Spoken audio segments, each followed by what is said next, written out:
6:30. I'd like to call the May 2020 Committee on Accreditation meeting to order. I'd also like to note that Cheyenne Jones will be filling in for Michelle Bernardo as the secretary of this meeting. So will the secretary please call the roll? Good morning. Jose Luis Alvarado. Present. Jomeline Bellatayo. Jomeline, you are muted. Sorry, present. Kathy Krishaw. Present. Katrine Czajkowski. Present. Cheryl Forbes. Present. Robert Frelly. Present. Michael Hillis. Present. Martin Martinez. Present. Anna Moore. Present. Gerard Morrison. Present. Iris Riggs. Present. So that's everybody. Great. So we definitely have a quorum. Thank you all for being here bright and early on a different situation and unprecedented times. I'm sure we've all experienced a number of changes in our lives, both personally and professionally, and I hope you're all staying safe and healthy and glad you're able to join us today. So because things are so different, I'm sure you're attending a lot of virtual meetings, many, many more, and probably putting in a lot more hours than we usually do based upon our work schedule. Several of the accreditation reports that we're going to hear from today are from site visits that were actually conducted virtually, so that's a new experience.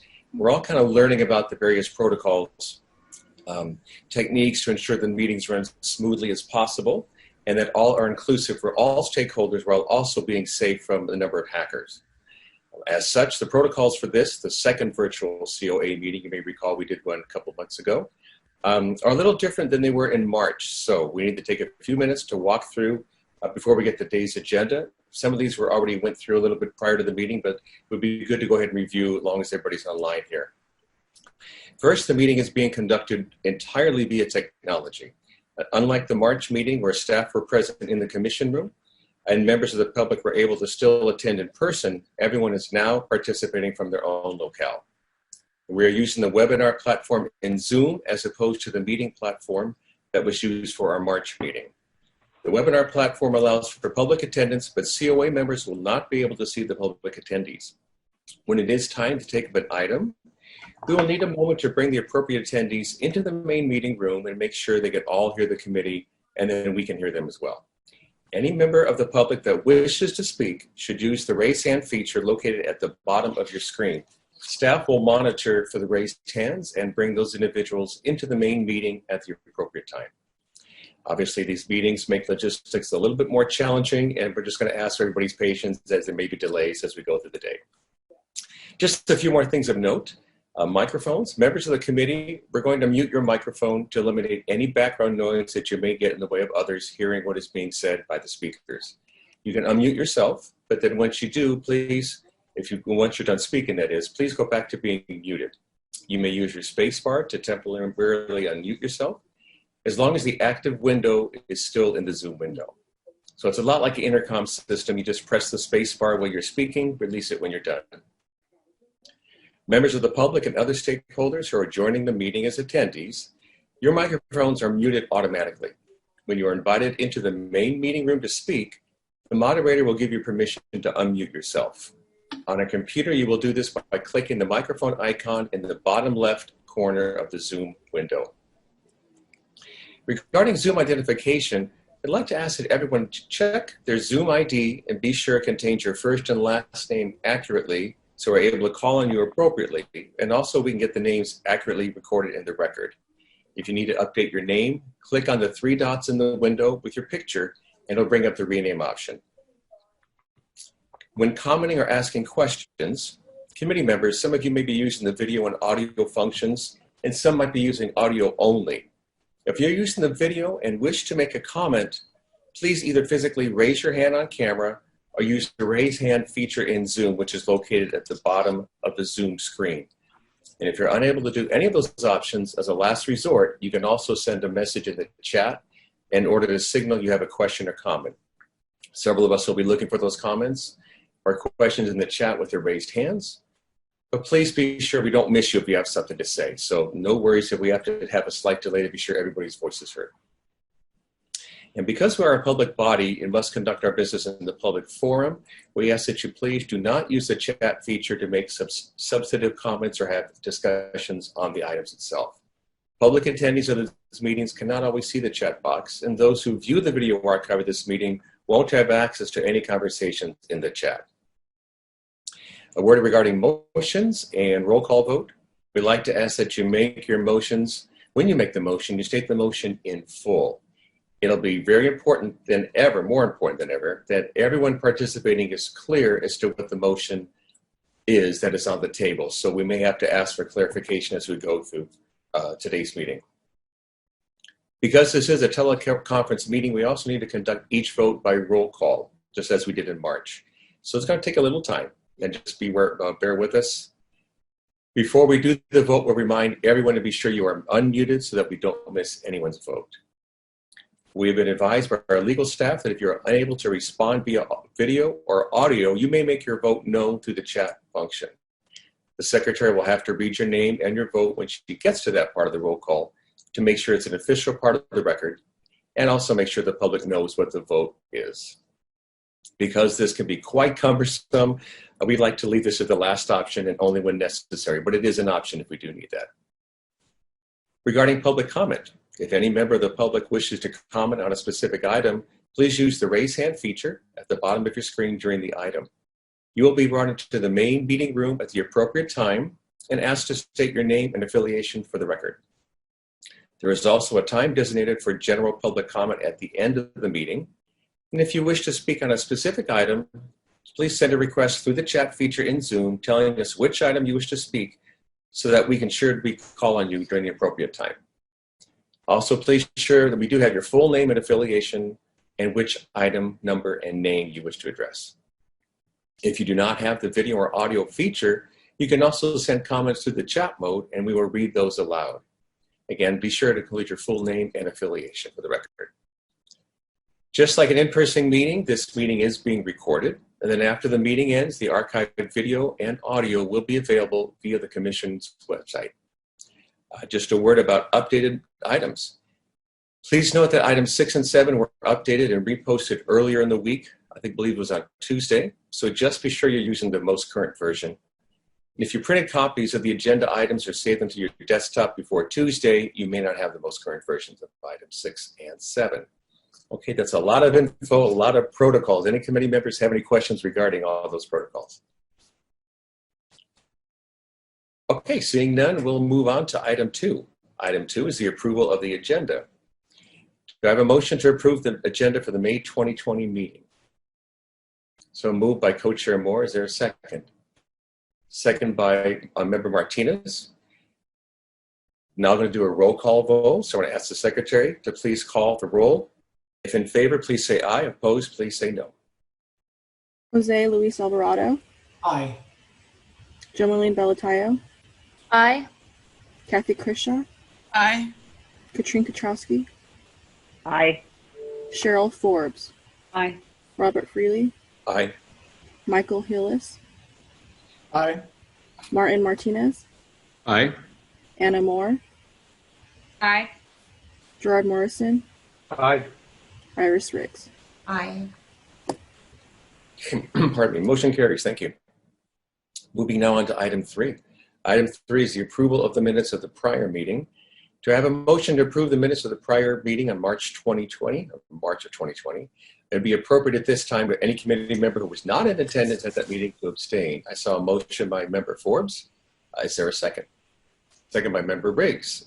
Will the Secretary please call the roll? Jose Luis Alvarado. Aye. Jomaline Bellatayo. Aye. Kathy Krisha. Aye. Katrine Czajkowski. Aye, but I want to just adjust the pronunciation of my first name. It's Katrina, like it has an A at the end. It's not Katrine. Thank you. Thank you. Cheryl Forbes. Aye. Robert Frelly. Aye. Michael Hillis. Aye. Martin Martinez. Aye. Anna Moore. Aye. Gerard Morrison. Aye. Iris Riggs. Aye. Thank you. Motion carries. Loans are doing name clarifications. Just for clarification, my last name is pronounced Frelly, like I used to say in elementary school, like jelly. Okay, so now we're moving on to item 4. Item 4, the co-chair and member reports. Anyone have anything you'd like to share?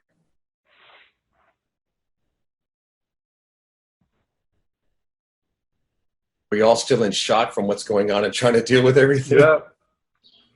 Okay, yeah. I would just share that as a principal of an elementary school, it's been fantastic to see how the teachers have stepped up, and with this incredible steep learning curve and the concern that they have for the equity and opportunity for the students has been impressive. You know, teachers have always been, you know, in most countries held in high esteem, and also in ours. And, you know, everybody comes to this pandemic in a different place. You know, it really is the gamut. And yet one place where we're all in the same mindset is, how do we meet the needs of these kiddos, depending on where they are in their families? There are so many factors. I mean, when they're in a classroom, you take a lot of those factors away and you just put them in the classroom. You teach, you feed, and you differentiate. But now we have so many more factors. It's multiplied by, you know, so much. And I just want to give a shout out. This Teacher Appreciation Week. So I'm just giving a shout out to all the teachers out there for what you're doing for the kiddos in the state of California. Thank you, thank you, thank you. Thanks, Anna. Very well stated. Appreciate that. Community Member Martinez, you wish to share? Thank you. I would like to echo what Anna just shared about the teachers, and just really seeing folks step up and do the work, even though it's been challenging. But I really want to take this opportunity to thank the commission and the work of the team there. It's just with all the webinars and everything, it's been amazing what you guys have been able to do and turn around. And I know from our staff here at each of our credentialing programs, I just keep hearing how supportive it's been in helping them answer questions and move forward and really navigate this challenging time. So thanks to the team and all your work there. Thanks, Bob. Yep, thanks, Marty. Katrina, and then Iris.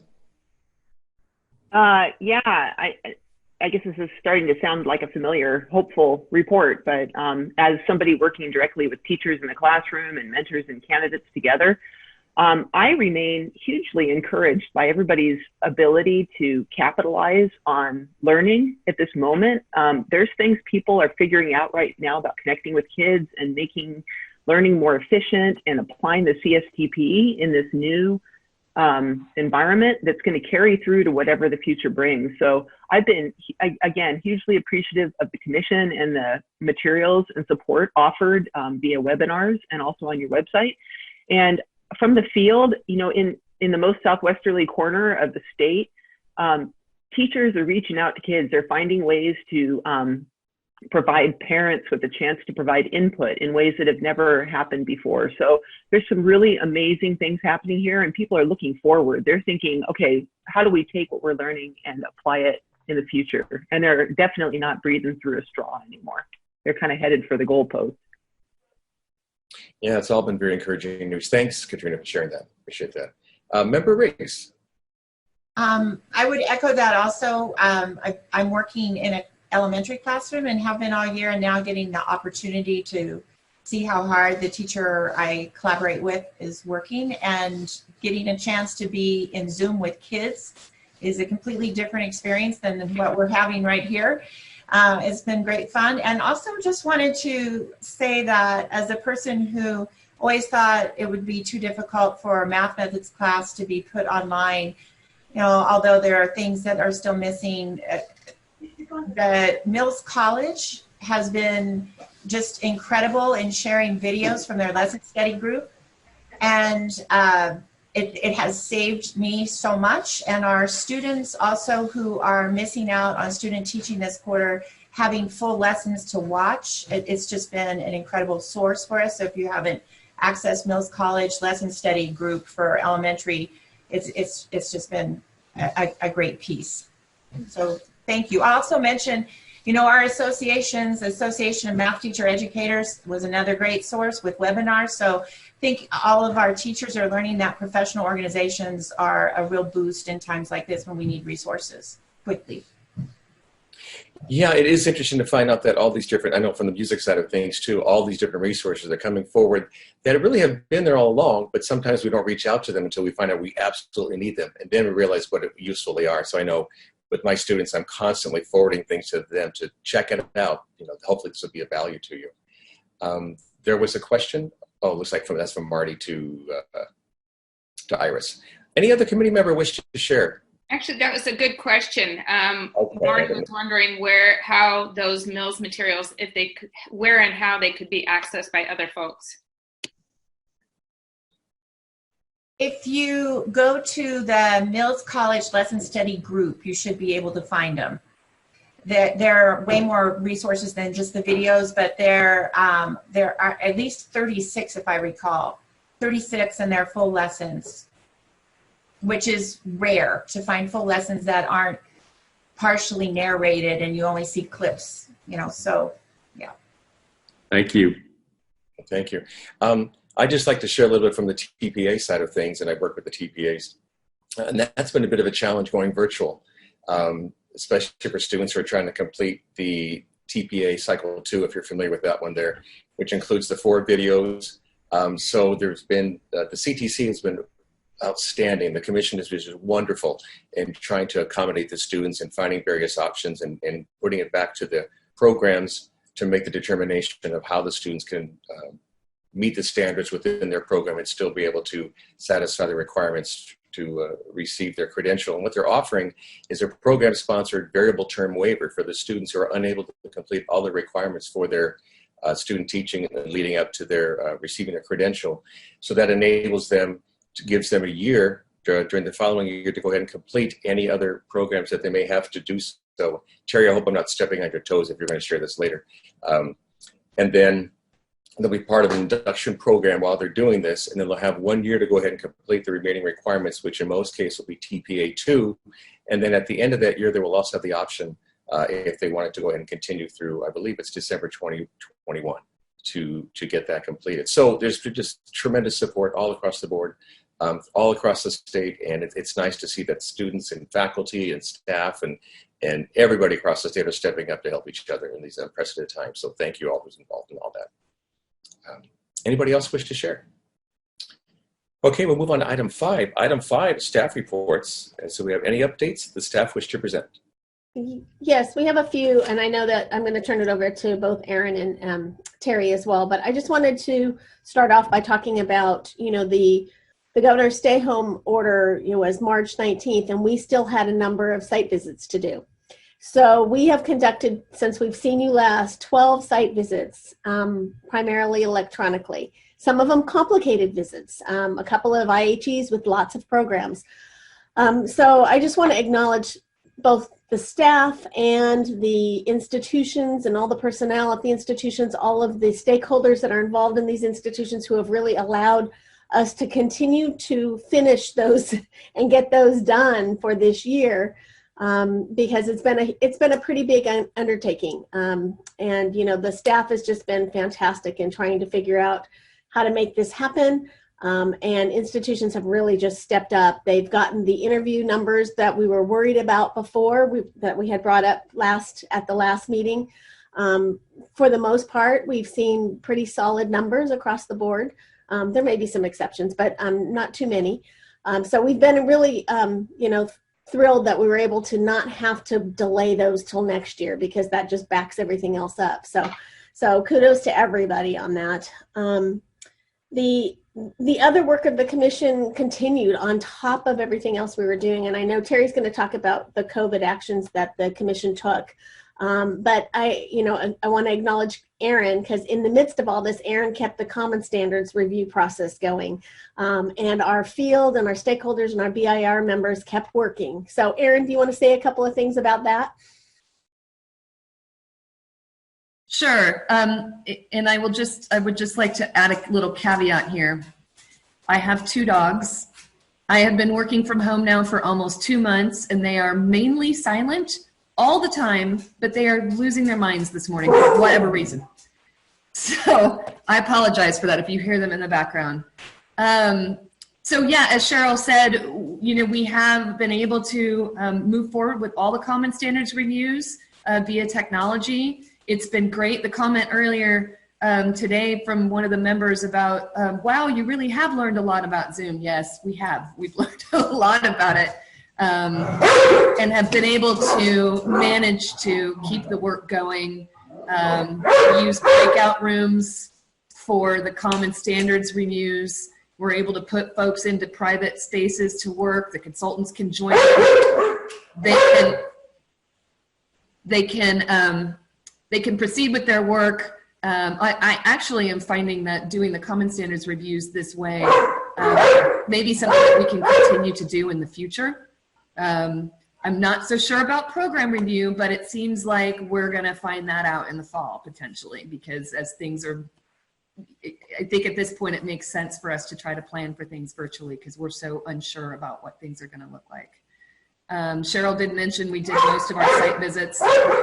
We had 3 that rescheduled. We were just very open. A lot of institutions said, no, I want to move forward. We've gotten all this work done and we just want to do it.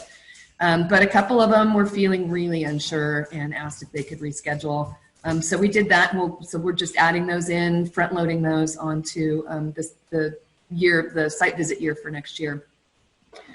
So yeah, we will be shortly between now and our next meeting. We will be getting information out, looking for program reviewers for next year, starting to schedule program review dates, providing some webinars for institutions getting ready for program review. We will be starting to look at dates for site visits for Violet cohort already. The wheel keeps on turning. We're, in one cohort, wrapping up one cohort, getting ready to start one, and looking forward to the cohort after that. So, yeah, the work keeps going. And I just wanted to, I guess, turn it over to Terry to kind of summarize some of the things. I know we want to talk about COVID, and we probably need to talk about the subject matter bill. I think the committee members would also want to know about that. And Erin, that sound is lovely. Erin adopted a beagle that was wandering around my husband's high school. So she took the beagle in, and you know how beagles are. Good morning, everyone. I do want to provide an update on what the Commission has been doing about COVID flexibilities. At their April 23rd and 24th meeting, they had 2 items specifically focused on COVID. The first item came out of the Certification Division, and it was in the Appeals and Waivers Committee. And that item really focused on individual credential applicants, candidates, credential holders. And what we were able to do is use some flexibilities that are in the California Education Code and Title V regulations. And we were able to actuate some of those flexibilities. And so the flexibilities include things such as a 1-year extension for anyone except a PIP or STIP holder. Those documents are not renewable. Other than a PIP or STIP holder, a 1-year extension for any credential person, even if they hadn't met if there were specified requirements. So for example, someone comes to California from out of state as a teacher, a speech language pathologist, and they have not met subject matter. They get their credential, but they get a renewal requirement of you need to meet subject matter within a year. Well, when COVID hit and testing centers closed, they didn't have that opportunity. So they now have 1 more year on that document they already had to meet the requirement. They're going to have to apply. They're going to have to pay the fee. Our regulations do not allow the Commission to waive the fee, and they can get a 1-year extension. So that releases a lot of pressure for a lot of current educators and people like that. We also found a section of the Ed Code that has some really good features. It also has something that's a little disheartening. It's called the CBEST deferral section of the Ed Code. It allows the Commission, when there's an extreme hardship for a candidate, to defer the basic skills requirement for 1 year. And the Commission at their April meeting said, COVID is an extreme hardship. So anybody that needs the basic skills, except for an intern credential, because that's a separate ed code requirement. We cannot defer for an intern credential. But say you need basic skills to get your speech language pathology credential, or your pupil personnel services credential, or you need basic skills to be able to do student teaching. None of that is a problem right now because the commission has said that requirement can be deferred for 1 year. The ed code is very specific. The commission must be notified for any individual who's using this deferral. So if someone is starting a program and is using the deferral to be able to do student teaching without their basic skills met, the program needs to email the commission at the credentials email, giving the person's name and date of birth. The deferral is good for 1 year. So if you have new candidates starting next year, I would not request that deferral until sometime in August, because then the deferral is good from August to August. If someone is applying for a document and is using the deferral, then it goes in with the document request. And a place where that could happen is in the program sponsor waiver, which we'll talk about in just a minute. The challenge with interns is that the ed code is very specific. The education code requires that intern candidates, to get an intern credential, must have satisfied both basic skills and subject matter. The commission cannot waive that or change it. But leadership in the agency is working with the administration and working with the legislature. I'm going to talk about some bills in just a minute. We're working with the legislature and the administration to identify additional flexibilities. And the additional flexibilities might include something in the intern world, but we don't have that yet, and we don't know when it will happen. But as soon as it happens, we would let you all know. The third big thing in the certification, appeals, and waivers item, beyond extensions and the CBEST deferral, the third big thing was the program sponsor variable term waiver. There has been a variable term waiver available for years, and that variable term waiver is usually been used by an employer who needs to hire someone who needs more time to meet a requirement. That variable term waiver still exists. That variable term waiver has specific requirements. The employer has to have looked for a fully credentialed person for the position, and the school board has to have acted, that they understand that the employer is hiring someone on a variable term waiver. This new program sponsor variable term waiver is different. It is recommended by a preparation program. And so we had all the preparation programs submit a request to us to say, we want to be included in the ability to ask for a program sponsor variable term waiver. We believe they were all there in the April meeting. If there's any institution that did not get their request in April, we can take it forward in June. The program sponsor variable term waiver allows the program to recommend a candidate for a license and authorization to do what they were being prepared to do, and gives them more time to complete requirements. Now, what we're explaining to the programs is this is really for the candidate who is virtually done with their program. They were on target to get a credential in spring or summer of 2020. And COVID is what is keeping them from doing that. Either the testing center is closed, so they can't take the RECA possibly, or they can't take some other assessment, and or schools are closed and they don't have a setting that allows them to complete the TPA or the APA. There are some candidates that are doing the type of teaching now where it's synchronous online teaching, and they are able to complete their TPA, or administrative candidates are doing some synchronous online work and they're able to complete their APA. But there are going to be some candidates that are not able to do that. So then their program may recommend them for a program sponsor variable term waiver that will give them 1 more year to complete those requirements. If the COVID situation were to remain a real big challenge for the next year, the commission even took action to say a possible second year would be available for the variable term waiver person if they could show that progress had been made. And there's a document on the commission webpage that defines what that progress looks like. I'm going to pause there. Commissioner Alvarado, you have a question or a comment? A couple of questions. The first on the CBEST deferral. So it's a deferral, meaning that preparation programs can admit students who have not passed CBEST, but there was an exception for students who had already attempted all 3 subtests, and I quite don't understand that, in that in some ways it seems like it's rewarding those who failed to plan ahead, and those who did plan ahead and quite didn't pass and are being exempted from this deferral. I understand, and it does appear that way. And so Education Code 44252.8 is the specific education code. And it was written, and it explicitly states, any individual who has had this life event that is extenuating, that means they can have a deferral, may have a deferral unless they've already failed at an attempt of the assessment. That is what the Ed Code says. So we can't go beyond that. We tried to interpret this as flexibly as we could.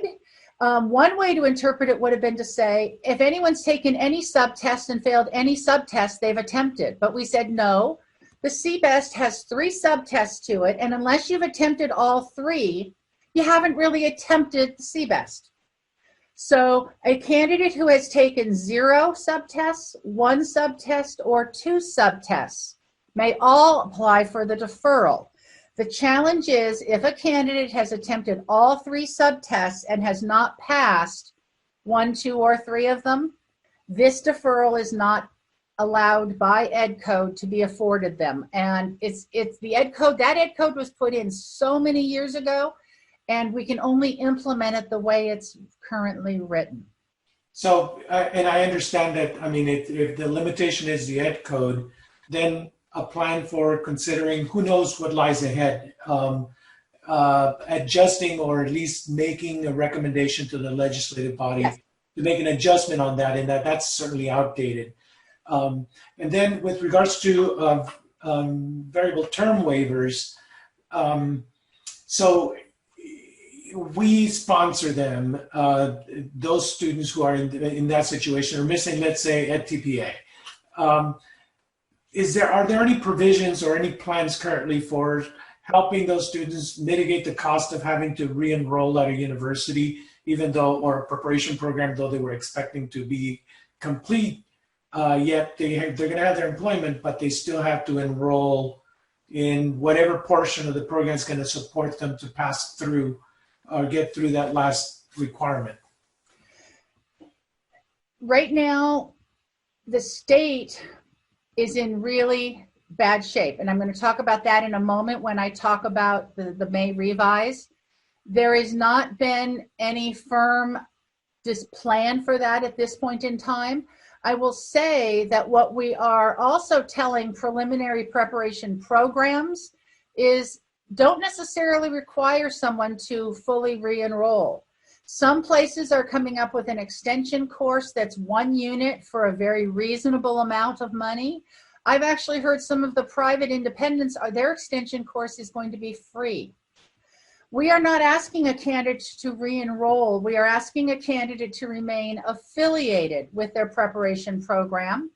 There are guidance documents on the COVID webpage, and I will actually, when I'm not talking, put the URL to that webpage in the chat, that identify how might a preliminary program stay affiliated. And some of the examples are setting up a 1.5 hour, 1 hour office hour every other week that a supervisor or TPA coordinator is there for candidates who have to finish their TPA. Setting up an email where the candidate can email someone back at their preliminary program so that the candidate can ask a question. Setting up a specific time for a synchronous or setting up an asynchronous chat professional learning community for the cohort of candidates to share questions and best ideas that's moderated and facilitated by one faculty member. So some of those ideas are some of the things in a preliminary preparation program could do that would maintain that affiliation that we're saying they have to have with their candidates. So that we're hoping that programs can do that without a lot of fee to the candidate. At least the candidate is going to be able to hopefully be employed, as you stated. I do want to talk about the CBEST a little bit, and I'm going to talk about that more with Assembly Bill 1982. There's something coming that may help those candidates that have not passed a CBEST and taken the whole thing. So when I get to the bills, I will talk more about that. Any other hands right yet? Okay, let me go to the second of the two COVID agenda items. That was one that the Professional Services Division took forward, and although I presented it, the vast majority of my staff helped develop it, the content of the item. We took forward recommendations A through K of how to provide flexibilities to preparation programs, to give guidance to programs. What could programs do above and beyond what the commission staff had already said? And some of the flexibilities: preliminary multiple and single subject, the 600 hours. A preparation program has the authority for this year's candidates who are supposed to finish in spring or summer of 2020 to decide that even though a candidate has not completed 600 hours of clinical practice, the candidate has demonstrated the knowledge and skills that they understand the TPEs and they're ready to be licensed. So the 600 hours is no longer a firm requirement. The 4 weeks of solo teaching. The commission took action to say that a candidate does not have to have 4 weeks of solo teaching if the preparation program believes that candidate is ready. On top of that, the commission also said that if the candidate has passed a TPA, you should definitely afford them that flexibility because they have passed an assessment that shows they have a grasp of the TPEs. There's also another requirement for multiple and single subject candidates that says they must be observed and evaluated by their program supervisor 6 times a semester or 4 times a quarter. The commission said for this year, there is flexibility in that. You do not have to hold a candidate and do 2 or 3 more evaluations in the fall. You can recommend them for the preliminary credential even if they haven't. But if they haven't passed TPA or RECA, then they're going to be recommended for the program sponsor variable term waiver. So those are things for multiple and single subject candidates. For education specialist preliminary candidates, the commission said, we know our standards require that a candidate have clinical practice in the full range of age levels and grades that their credential authorizes in all the types of settings. Well, with COVID, that may not be all that reasonable. So we ask the programs to use their best guidance. If a candidate has had sufficient practice, you may count that requirement as having been met. The commission also took action for incoming credential candidates or current candidates who are getting ready to start clinical practice. There is a precondition for both general ed and special ed candidates that you meet subject matter before you begin your student teaching, before you have daily whole class instruction. The commission has waived that requirement because we understand some people cannot satisfy subject matter at this point in time. So from now on through the fall, you can start a candidate in their clinical practice, in their student teaching. They may even do their solo teaching, even if they have not satisfied the subject matter requirement. I'm also going to talk about a subject matter bill in just a minute that will also give some flexibilities. Although the flexibilities that the Commission acted on, both in item 3A about the extensions, the CBEST deferral, and the program sponsor variable term waiver are all date ending right now on September 1st, the Commission also had a discussion that they realize COVID is changing routinely. Things are happening. We may have to extend that September 1st deadline, but as of now, today, May 7th, the flexibilities that I'm talking about are from today or from March until September 1st. If additional time is needed, the Commission could give more time. Moving on to the induction phase for both teachers and administrators, the Commission has said that someone on a program sponsor variable term waiver may enroll in induction, because induction is going to be one of the key avenues to support that candidate. The guidance on the COVID webpage also has specific information for the induction programs, for the induction mentors or coaches, for the preliminary programs. It has all guidance in there for how do you work together. And so on the Commission's COVID Action webpage, I encourage you to go and read the document that says multiple subject, single subject, preliminary, education specialist, preliminary, and induction. It's really got a lot of guidance in there. There's a parallel document on that webpage for administrative services candidates and a parallel document for pupil personnel services and speech language pathology. In the induction world, a number of our programs back in March started contacting us to say, wait a minute, are we going to have our candidates do 3 or 4 months of induction next year? How are we going to take new candidates in if our current candidates are still doing induction? The Commission took action in accordance with the governor's statements and the superintendent of public instruction statements. The school is not closed for this year. School buildings are closed. So the Commission has said that the 2019-2020 year is a year of induction participation.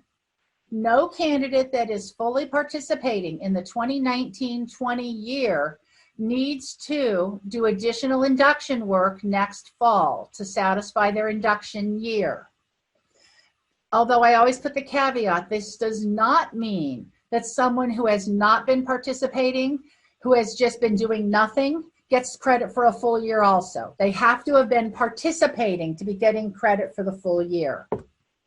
Kathy, do you have a question at this point? You're muted still.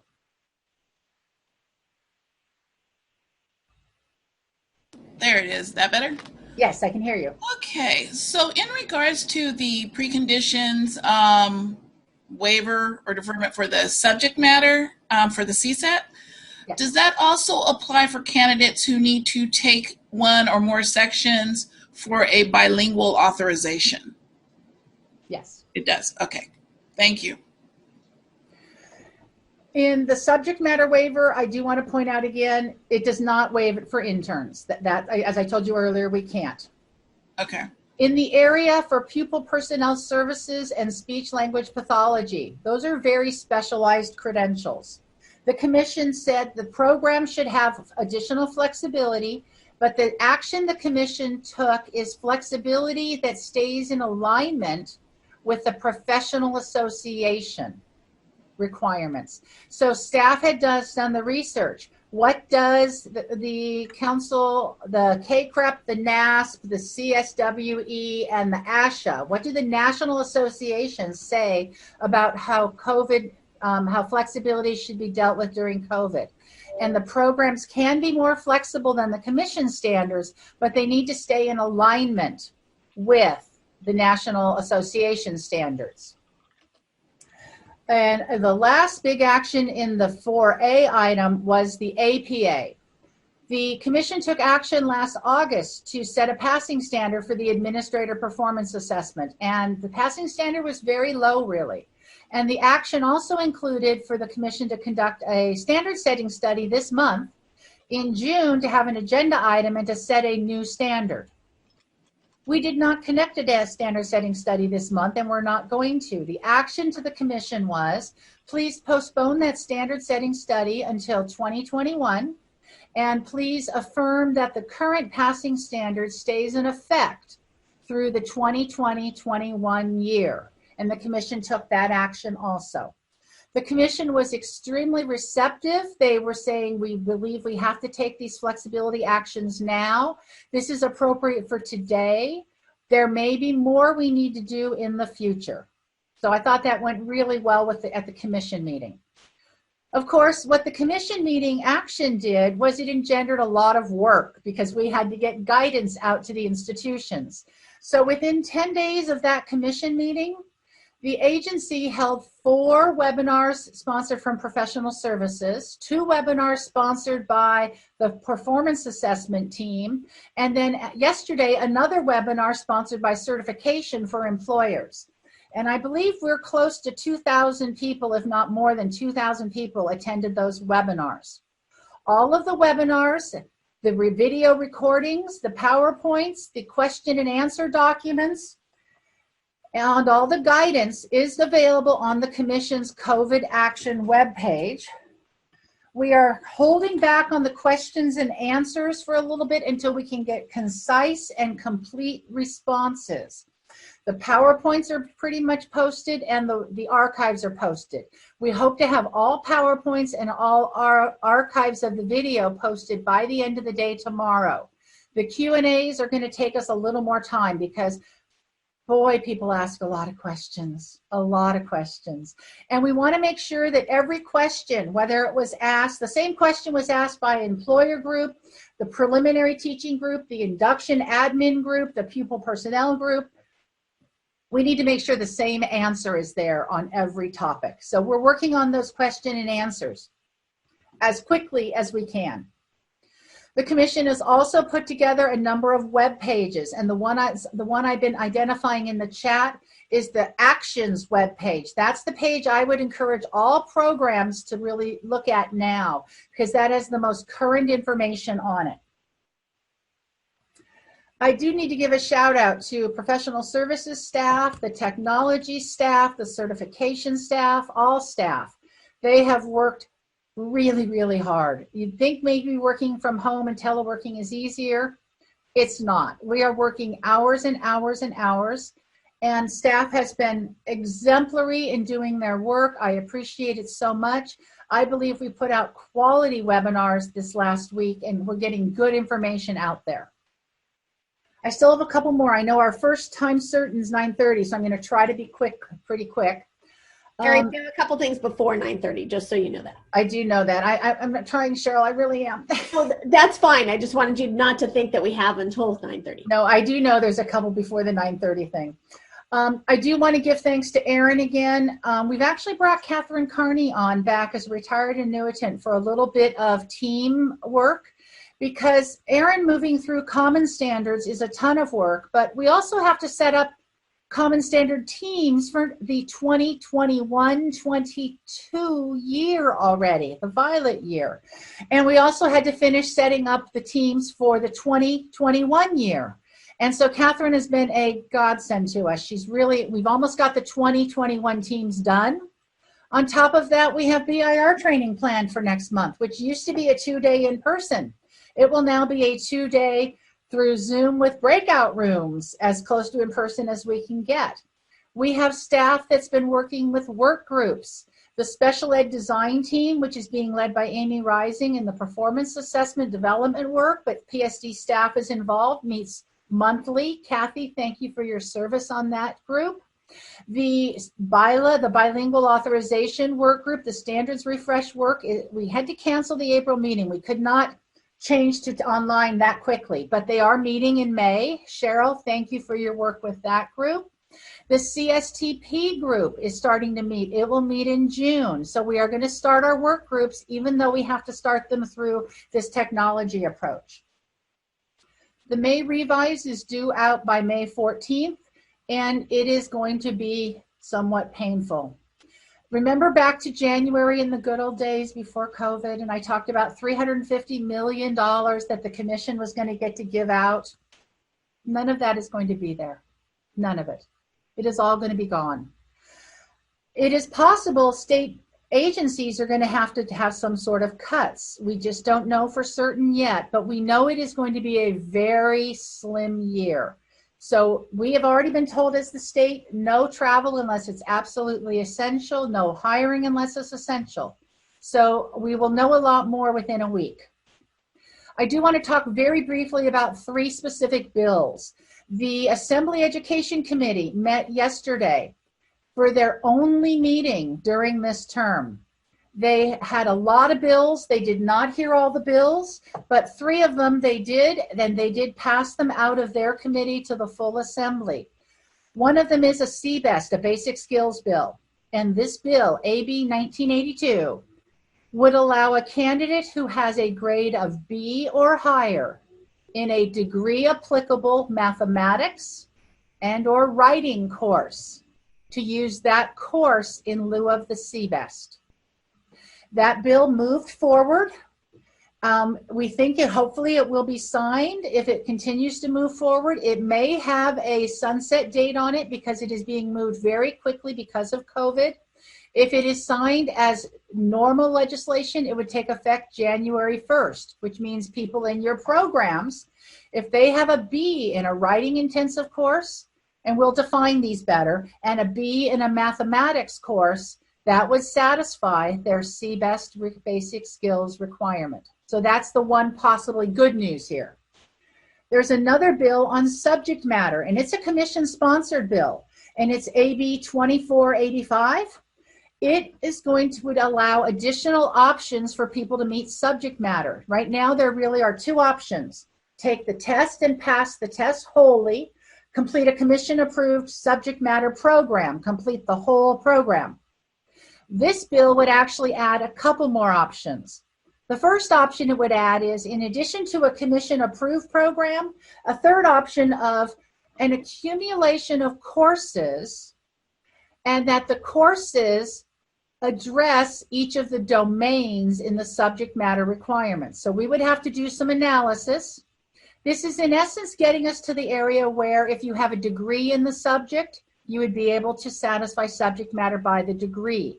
But if we do a degree by name, we have to, in regulations, identify every single degree. How do you get all the biology-focused degrees? What if you leave one out? And so someone comes to you with a degree and it's not in the regs. They can't use it. So instead, we said, what if we identify each of the domains? And if a candidate has to say, this course, this institution, here's the link to a syllabi. This course, this institution, a link to the syllabi, things like that. It would be a third new way to satisfy subject matter. And the fourth new way would actually be a mixture of any of the 3 ways. So let's say you are multiple subject and you have passed subtests 1 and 3. 1 is English and History Social Science. 3, Physical Education, the Arts, Child Development. You haven't passed subtest 2, Mathematics and Science. But you can show a grade of B or better or C or better, whatever the bill ends up saying, of a math course and a science course. You could then have a mix and match. We have never allowed a mix and match before because we aren't authorized to do it by Ed Code. So that bill is very exciting. The third bill to be watching is also sponsored by the Commission. It's AB 2541, and it defines what pre-accreditation is when an institution is in a candidacy phase, and it clarifies that a regionally accredited institution needs to be the entity that sponsors a student teaching-based teacher preparation program. So those are the bills that I wanted to talk about. I am now done. A very extensive report. You deserve to catch some air. Jerry, I got a quick question regarding the program-sponsored variable term waivers and how that might impact salary schedule for its new teachers in the fall. Do you know, is there any information to report on that? Salary schedules are locally bargained. So it is dependent upon every individual district and that locally bargained contract. So the Commission has no knowledge of those and can't really give you any advice.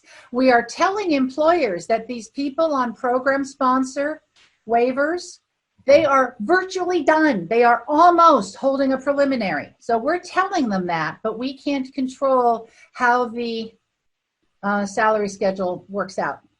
Okay. All right. Thank you. There was Committee a member question have about questions? Rika. Do we want to ask the Rika question? The Rika, yes, I did see that one go by. Rika, the inability to take Rika is a reason for a person to be on a program sponsor variable term waiver, and they would have a year to take and pass the Rika. There is a Rika bill, but I don't know if it's going to continue moving this year. So I don't know what's going to happen with Rika as far as the legislature. All right. Okay. Thank you. All right. Thanks for the extensive and really wonderful report. I do advise and take the recommendation of Ms. Clark to go ahead and check out the website that has all the updated information. And as things change, I know things, or I guess evolve, a better way of phrasing it, will be posted up there. So thank you again for that. I know we have some time certain and stuff to cover, but Cheryl, you have a question? You know, I just wanted to add one more thing because it's applicable to the COA. So one of the things we asked programs to do was to document the flexibility that they're allowing the candidates to do this year. So I think that will be probably a point of discussion at maybe our next meeting as to what we do, how we think about these documents that they're doing when it comes to accreditation time. So I just wanted to put that out there to let you know that we were asking all programs, keep track of how you're making those flexibilities so that we can make sure they're still in alignment with what's allowable. And that means one more thing I need to say.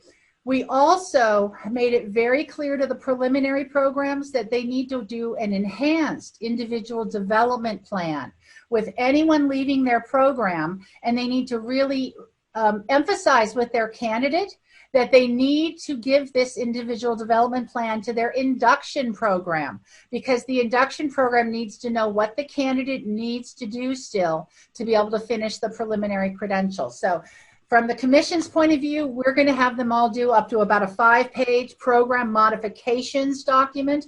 And separately at the individual level, there's this enhanced individual development plan.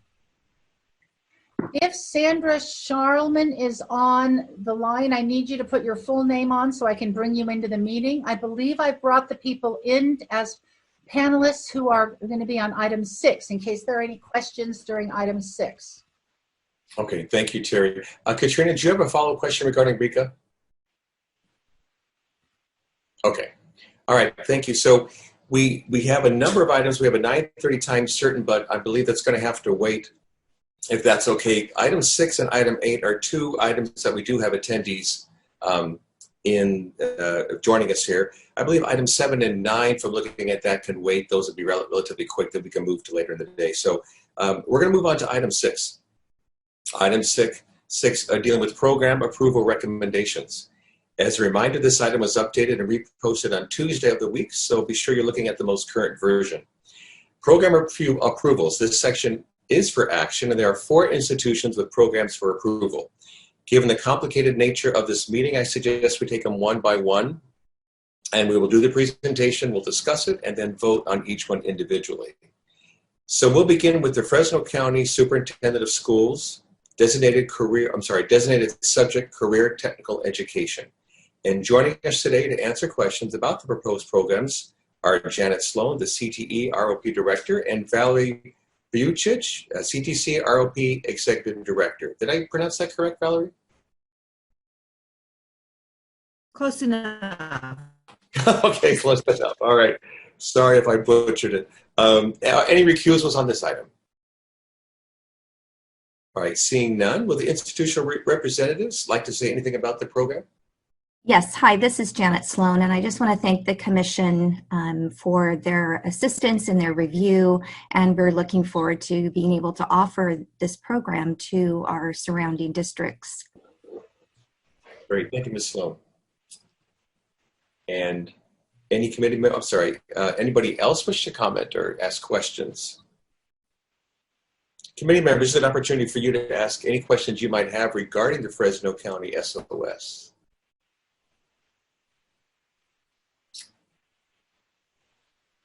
Okay, seeing none, is there a motion to approve the Fresno County Superintendent of Schools Designated Subjects Career Technical Education Program?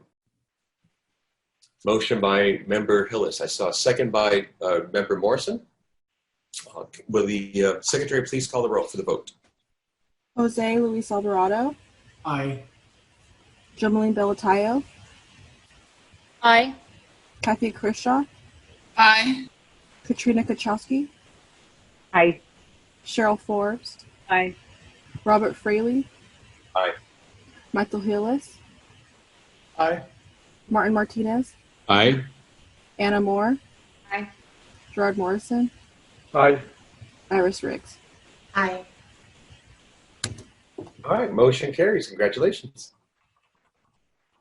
We'll now move on to the second program, which is from William Jessup University for a Preliminary Administrative Services Program. And joining us to answer any questions that you might have about the program are Dr. Nathan Herzog, Dean of the School of Education. Welcome. David Billis, Associate Dean and Field Experience Coordinator. Thank you for joining us, Mr. Billis.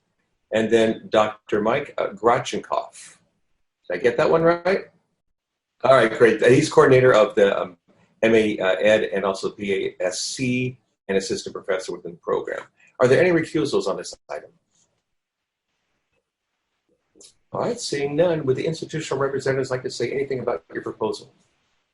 Just briefly, Nathan Herzog here. Thank you for your review. William Jessup University is excited to offer an administrative services credential.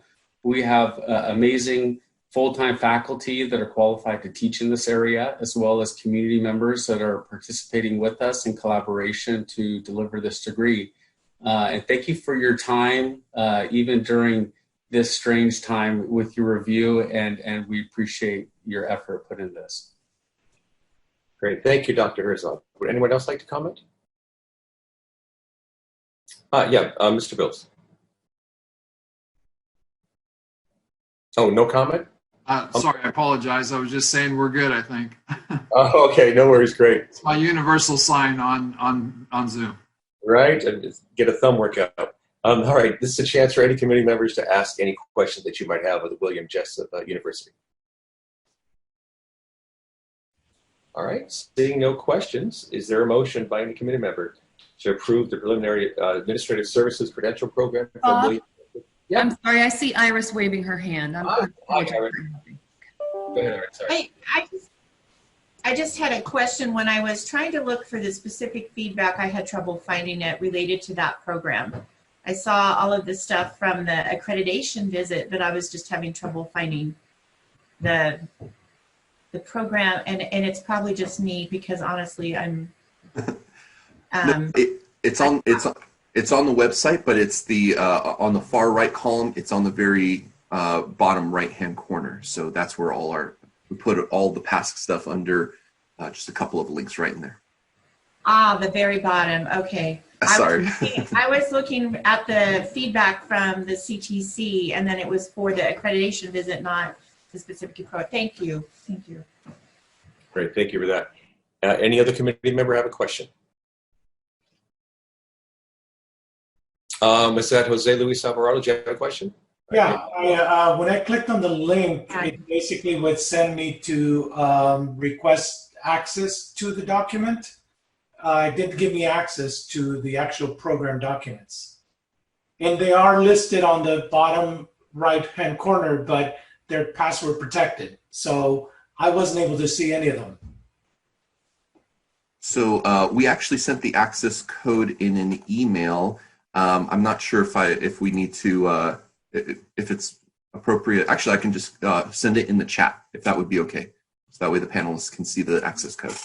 Let's still take 5. We'll come back in 5 minutes, and then those who need assistance stay on, and then we'll come back and continue the discussion. So that's those, at 45, right? Yeah, so those who are waiting to join us, thank you for your patience, and we'll be back in 5 minutes. Thank you. And I'm going to try to post the link. And we're at the point of inviting our committee members to ask any questions that you might have regarding the program.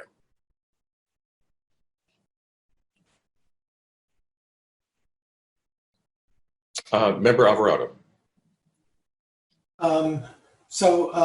Thank you so much for putting together this very comprehensive program, though I do have a couple of questions, or at least items to think, to have you think through.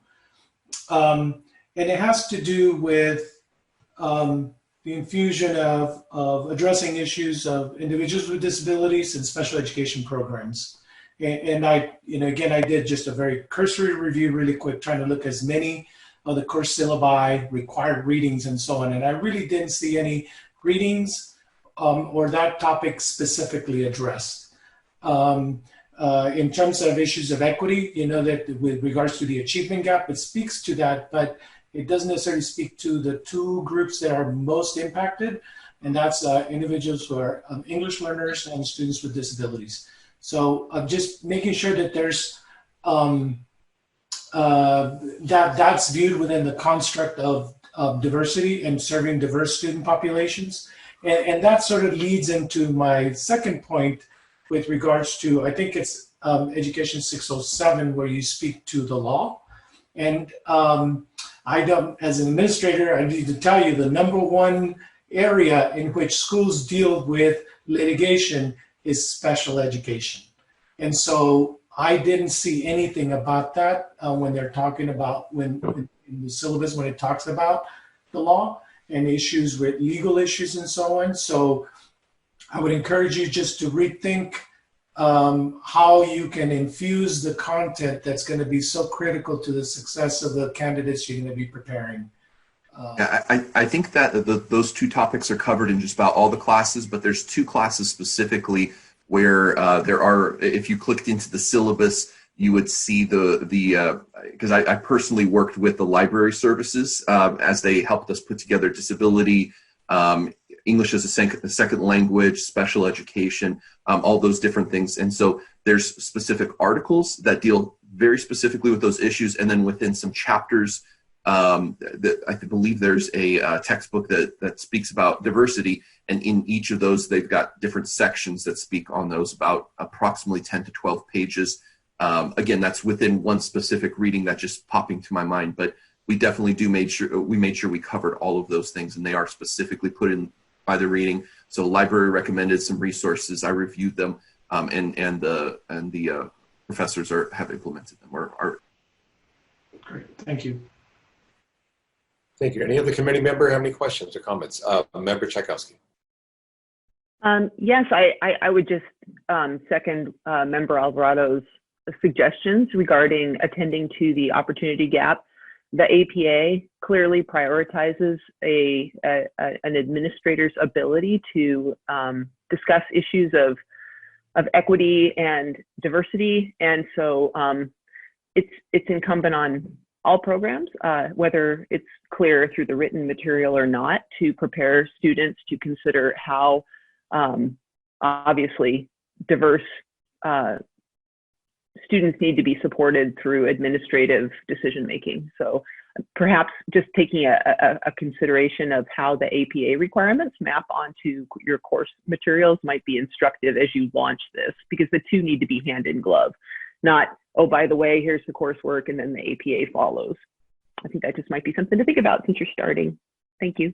Yeah, we absolutely appreciate that from both members, and we will definitely take a second look and see if there's anything else we need to add, and we will definitely do that. Thank you very much. Appreciate that. Thank you. Any other committee member wish to make a comment or question? Okay, seeing none, this is an action item. Is there a motion to approve the William Jessup University Preliminary Administrative Services Credential Program? So moved by Co-Chair Moore. Is there a second? Second by Member Hillis. Will the Secretary please call the vote? Jose Luis Alvarado. Aye. Jomeline Bellatayo. Aye. Kathy Krisha. Aye. Katrine Czajkowski. Aye. Cheryl Forbes. Aye. Robert Frelly. Aye. Michael Hillis. Aye. Martin Martinez. Aye. Anna Moore. Anna, you're muted. Aye. Gerard Morrison. Aye. Iris Riggs. Aye. Okay, motion carries. Congratulations. And thank you for your patience as we get through that. So again, congratulations. Still staying within the item, we have next two proposals from institutions requesting to add an intern pathway to existing approved program. Contra University of Irvine is requesting to add an intern pathway to its existing Pupil Personnel Services School Counseling Program. Joining us to answer any questions you might have about the proposed program is Dr. Sandra Charlemagne, Senior Director, School Counseling and Associate Dean, School of Education. Dr. Charlemagne, are you with us? There Yes, you are. I am. Good, thank you, and well, thank you for your patience, and glad you're with us. Any recusals? Okay, seeing none. Ms. Hickey, did you wish to say something? Cheryl, you're on mute. Keep doing that all morning long. So I just wanted to say something about this particular, not the institution, but the PPS intern credential, because it's different than the teaching credential. So really what it does is just allow an individual to complete their clinical practice and get paid as an intern. So there are no additional standards that an institution needs to write to. There's no document that they need to do. So it is different, and I didn't want you to think that there's a dearth of information on this. It's a different, the nature of it is just different. In fact, I think personally we should probably just allow all institutions that have PPS to have the intern option, but that's not how it's done historically. So you do have to approve it officially, but there's no documents for them to write to tell us how this works. And Terry, I don't know if you want to add anything to that, because it's just a different thing. It is very different. The candidate will have completed all coursework. Maybe they have one course left, but these are really people who are doing their kind of independent practice to accrue all the hours they need to be able to be licensed. So it's not at all like a teaching intern where they start in day one before they've really done any coursework. Okay, thank you both for the clarification. Any committee members have any questions you wish to ask of Dr. Charlemagne? Member Alvarado. So this question is not for Dr. Charlemagne, but for CTC staff, just for clarification. An intern credential implies that the person is not fully done with their full preparation program. So just like there is intern in teaching, there is an element of support that has to be in place for interns. And is there an element of support in PPS that maybe needs to be spoken to, as opposed to assume that it will be in place?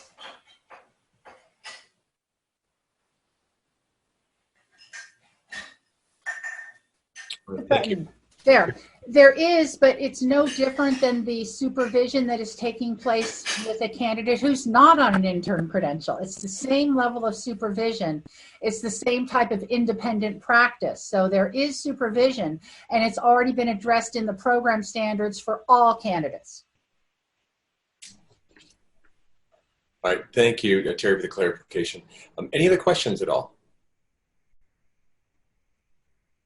All right. The Concordia University Irvine Pupil Personnel Services Intern Program.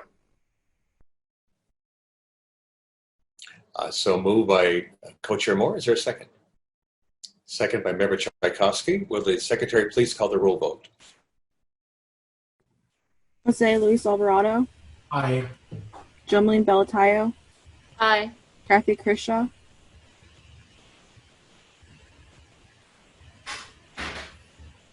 Kathy Krishaw. Kathy, if you are there, you're muted, so I don't know if you can hear us. Let's come back to Kathy. Katrine Czajkowski. Aye. Cheryl Forbes. Aye. Robert Frelly. Aye. Michael Hillis. Aye. Martin Martinez. Aye. Anna Moore. Aye. Gerard Morrison. Aye. Iris Riggs. Aye. Can we check to see if Kathy's still there? All right, even without Kathy's vote, the motion carries. Oh, So- I'm sorry, I was muted. Okay, there you go. All right, there we go. Now it's unanimous. All right, congratulations, Dr. Charlemagne. Thank you. Joy. Absolutely. Okay, we have one more proposal. This one's from Mills College. Mills College is requesting to add an intern pathway to its existing preliminary multiple and single subject credential. Joining us to answer questions you may have about the program are Tomas Galguera. Did I say that correctly? That is correct. Thank you. Thank you. And he's Chief of Teacher Education Program. And Kate Carlin, the Academic Coordinator and Credential Analyst. Great, and you are there with us. Thank you for joining us. In addition, Consultant Bob Locks reviewed this request for an additional intern pathway and can answer any questions that we may have regarding the program, the process. So are there any recusals? All right, seeing none, would the institutional representative like to say anything about the program proposal? Simply thank you for the opportunity to review our proposal, and I'm hoping that all the links work. Okay, thank you so much. Ms. Carlin, would you like to add any comment? Okay, all right. Any committee members have any questions for any of the representatives of Mills College about the proposed program pathway, or for Dr. Locks as well? Member Forbes, back online. Thank you. Well, as another colleague who implements an intern program, I really congratulate you on taking the plunge. And I noticed that your program is going to mirror the student teaching program, which ours also does, because we have both intern and student teaching pathways. However, we did have to do quite a bit of reorganization to meet the pre-service component. So I was just a little curious about how that affected your courses, you know, so that you had the pre-service component completed before they became the teacher of record. And maybe I just didn't, because we didn't have any links to documents, so I probably just didn't get to see that. We're actually front-loading quite a bit of the work, especially the conceptual work, to the summer. We'll have a very summer-intensive start-off in which we're going to be dealing with quite a bit of language development methods, as well as classroom management, and just generally the conceptual framework that will be carried out more through a praxis approach through the rest of the semester. What this also allows us to do is to offer the opportunity for pre-service candidates to have more flexibility in terms of the schedule. We're encountering the fact that many folks have to work in addition to completing the credential programs of pre-service candidate. This will allow them flexibility, as well as moving a lot more of the work to the school sites, which is an important component of what the program is trying to do. So in a way, we see it as strengthening the pre-service program by being explicit about the importance of practice. Thank you. That's very helpful. And I'm glad to hear that, because I was just a little curious about how it might work if it were only a few individuals that were part of the intern programs that get started. So thank you. Great, thank you. Any other questions? All right, seeing none, is there a motion to go ahead and approve the Mills College preliminary multiple subject and single subject intern program? So moved by Member Czajkowski, second by Member Riggs. Will the Secretary please call the roll vote? Jose Luis Alvarado. Aye. Jumleen Belatayo. Aye. Kathy Krishaw. Aye. Katrine Czajkowski. Aye. Cheryl Forbes. Aye. Robert Frelly. Aye. Thank you. Michael Hillis. Aye. Martin Martinez. Aye. Anna Moore. Aye. Gerard Morrison. Aye. Iris Riggs. Aye. All right, motion carries. Thank you all, and congratulations, Mills College.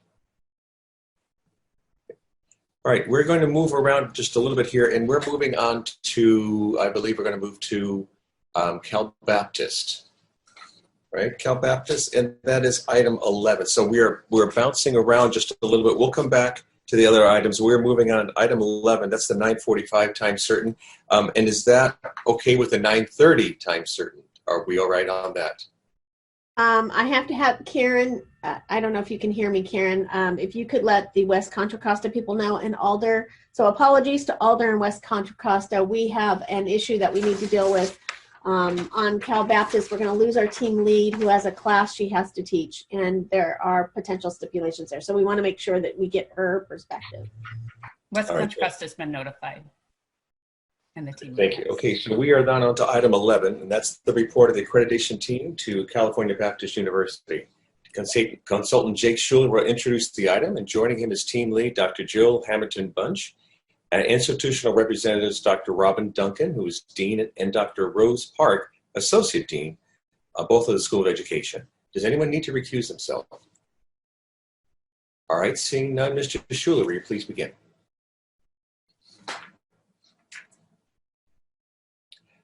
Jake, I think you're muted.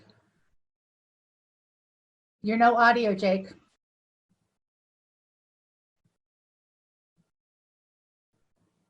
Strange because you're not muted and Yeah, it doesn't show as being muted. Yeah, I think you need to check your microphone. Make sure it's picking up the correct microphone. Select a microphone in your audio. How about now? yes. All right. Thank you. Wonderful. The Cal Baptist site visit took place March 22nd to 25th. The visit was conducted entirely on Zoom. We made this decision to change the visit from in-person to Zoom with only 1 week to go. So it was very impressive effort by both the Cal Baptist leadership team and by our site visit team to adapt and adjust in such a short time. There were a total of 222 interviews conducted with various stakeholders throughout the visit, and the site visit proceeded in accordance with all normal accreditation protocols despite being entirely online. In addition to the 4 days of Zoom meetings, there were pre-visit Zoom calls coordinated between each of the team members and the lead faculty member from each of the 7 programs that were done approximately 2 to 3 weeks before the visit. The pre-visit calls, as well as the 2-month out pre-visit that Dr. Hamilton Bunch and I were able to actually travel for, led to a high level of confidence that we would be able to complete the visit online rather than needing to postpone. The team at Cal Baptist, led by Dean Robin Duncan and Associate Dean Rose Pike, were fantastic to work with throughout the year leading up to the visit and extremely thorough in their preparation for the visit. So Jill is joining us today. She was a great team lead, and despite the circumstances, we were able to roll through things and operate pretty much the same way that we would on a normal visit. I'd also like to thank our site visit team for contributing their time and expertise. I'll now stop here and let Jill present the findings and the accreditation recommendation. Good morning. I'd like to begin by complimenting Jake Schuler, Robin Duncan, Rose Pike, and the team at CBU, as well as the site visit team, who were incredibly gracious and willing to promote this review and complete this review in a very different format. It was incredibly smooth. Everyone was so cooperative and so willing to make that shift at a very interesting time. So I appreciate both the site team, Jake Schuler, and again, the CBU faculty and staff. So thank you for that. So our recommendation is for accreditation with stipulations based on a thorough review of institutional and programmatic information and materials provided. All general preconditions and credential program preconditions were met. For program standards, all program standards for the preliminary multiple subject and single subject credential programs were met. All program standards for the preliminary education specialist mild moderate and moderate severe credential programs were met, except for program standards 4, 7, and 8, which were met with concerns. All program standards for speech language pathology credential program were met. All program standards for the pupil personnel services counseling program were met, except for program standards 13 and 31, which were met with concerns. All program standards for pupil personnel services psychology credential program were met, except for program standards 13 and 25, which were met with concerns. Common standard 5 was met. Common standards 1, 2, 3, and 4 were met with concerns. Given the above findings on preconditions, common standards, and program standards, again, the review team recommends an accreditation status of accreditation with stipulations. The review team recommends that the following stipulations be placed on the institution. The institution shall present a report to the COA within 6 months to provide an outline of the actions underway to address stipulations related to each of the standards which were met with concerns. The institution shall also present a report to the COA within 12 months to provide evidence of the actions undertaken to address stipulations related to each of the standards which were met with concerns. On the basis of this recommendation, the institution will then be authorized to offer the following credentials: preliminary multiple and single subject with internship, preliminary education specialist, mild mod and moderate to severe with internship, speech and language pathology, pupil personnel services, school counseling with internship, pupil personnel services, school psychology with internship. We recommend that Cal Baptist University's response to the preconditions be accepted. California Baptist University be permitted to propose new credential programs for approval by the COA. And finally, the California Baptist University continue in its assigned cohort on the schedule of accreditation activities, subject to the continuation of the present schedule of accreditation activities by the COA. Thank you, Dr. Hamilton-Bunch. And this is an opportunity now for institutional representatives to briefly comment about the visit. I would remind you it's not a time to dispute the team report, but rather provide any thoughts that you had about the visit itself.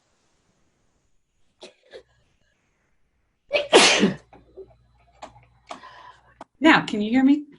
Yes. Perfect. Thank you very much. I am Dr. Robin Duncan with Cal Baptist, and I just can't say enough about the positive experience that we had with this visit. When I took this position just a year and a half ago, I right away met with Katrine Czajkowski, and I believe it was Erin Sullivan on the call as well, just to kind of get my head wrapped around it as a new dean. And from the very beginning, they mentioned this is about improving your programs, preparing students that can impact our community. And that's what we're about here at Cal Baptist. And I just want to thank you. I thank Jake and Jill and also the whole team. It's really been a good process for us. The areas of concern, we had most all of them we had already recognized and have already started. So hopefully we'll even be ahead of your time frame that you're giving us. We've already begun to implement some things to address those, and just feel like it was a really good process. Even the virtual process, we're really glad we went forward with that. We were thrilled with the turnout that we had, and most of all thrilled with the positive response, which all of us are about, from the community, feeling like that our candidates go out and have a positive impact on K-12 children, because that's what we're here for. So yeah, I just thank everybody, and the virtual visit was very positive. So I appreciate the flexibility in that and not having to delay that process. Thank you, Dr. Duncan. Dr. Pike, anything you wish to add? Thank you. I just want to add that, echo Dr. Duncan's sentiments. We just felt so supported throughout the whole process.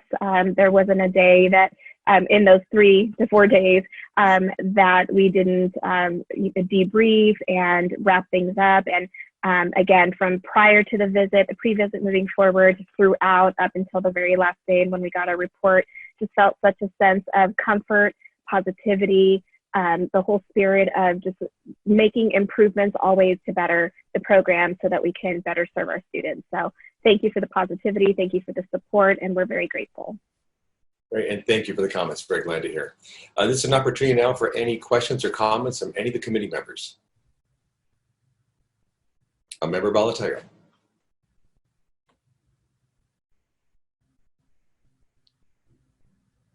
Hi.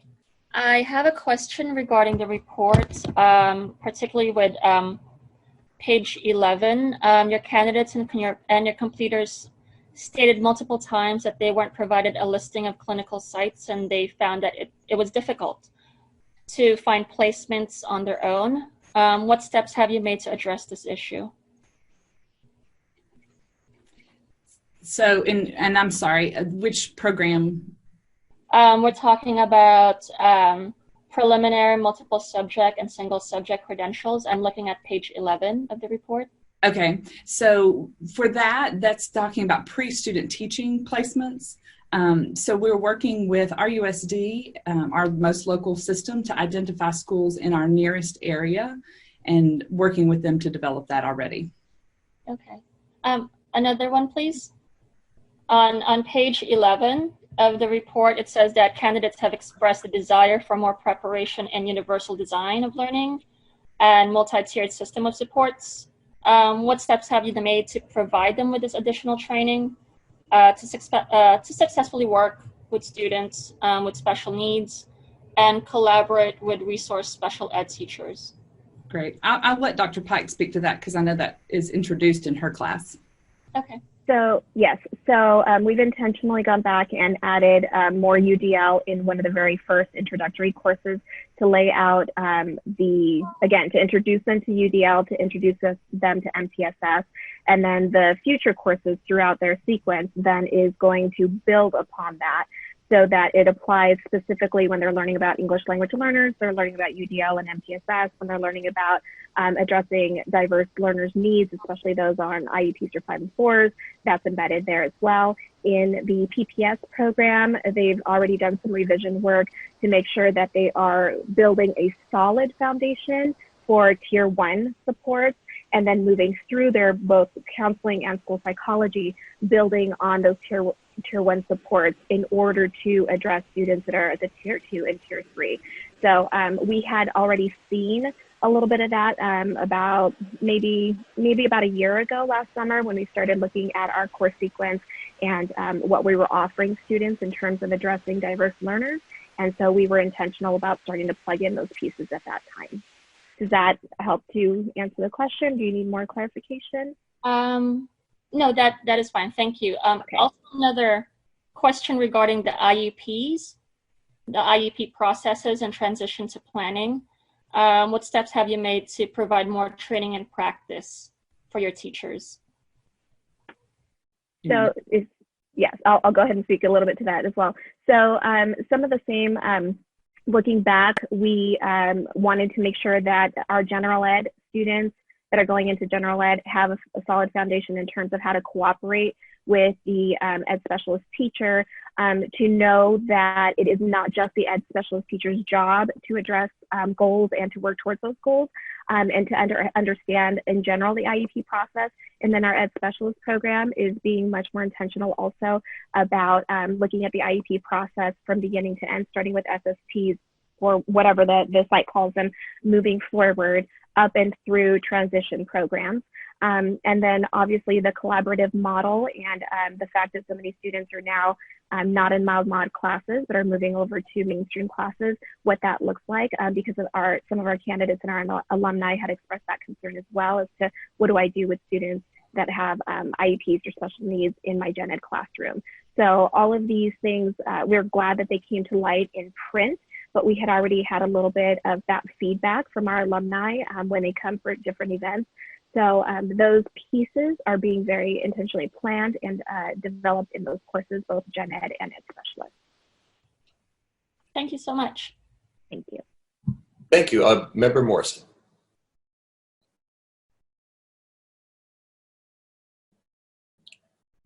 I believe you're muted. Yeah, so am I okay now? Yes. Hi, good morning. I have a question about Common Standard 3. I'm looking at page 34, fieldwork and clinical practice. And the report talks about the inconsistency with selecting supervisors, trained supervision for the candidates. What are some of the things that you're planning on doing to address that? And so that was the supervisors for, I'm catching up on page 34. Fieldwork and clinical practice. So for the supervisors and I think that's for the PPS, yes? Yeah. Yeah. So we are working on, the director of that program has already begun writing a more comprehensive training for supervisors, and we'll be implementing that starting this first this fall. And we'll be able to be in greater contact and training provided for them for this fall. Okay.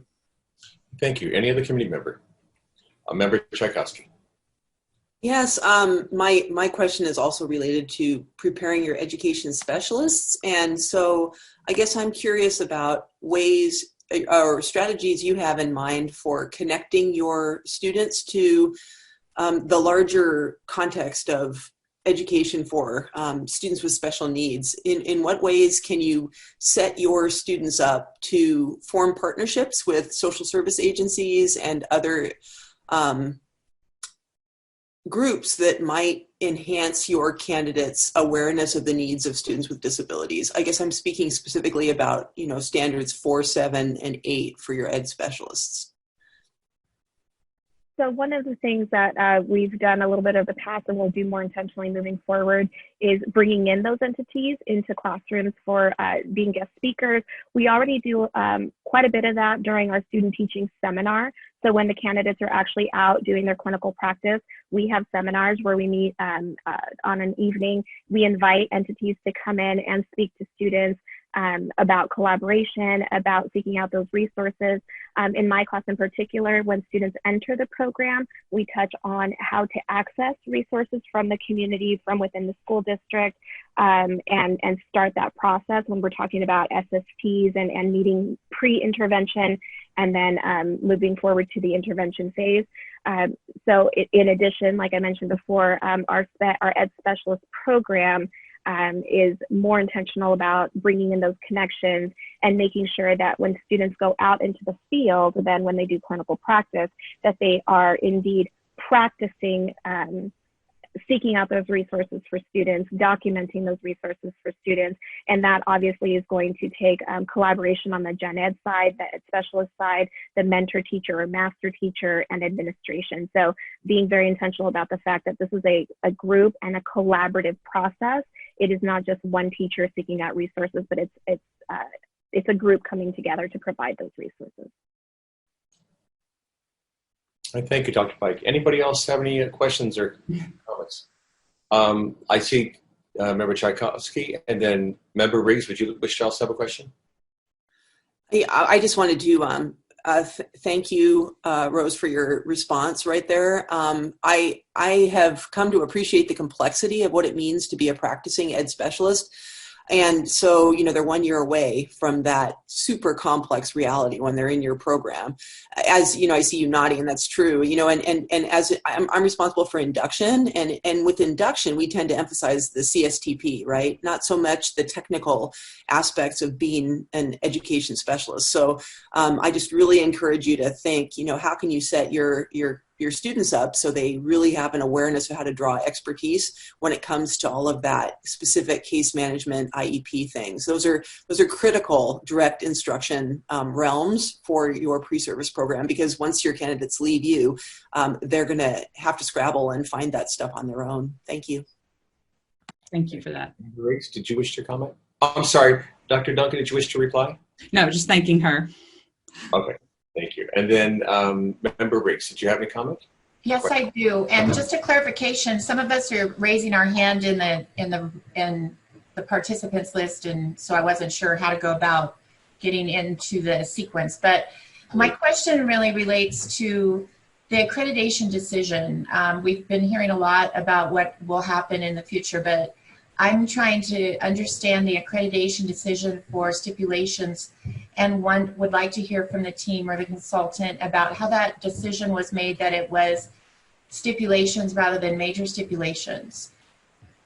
So what we found was the areas of concern were really in specific programs rather than broader issues.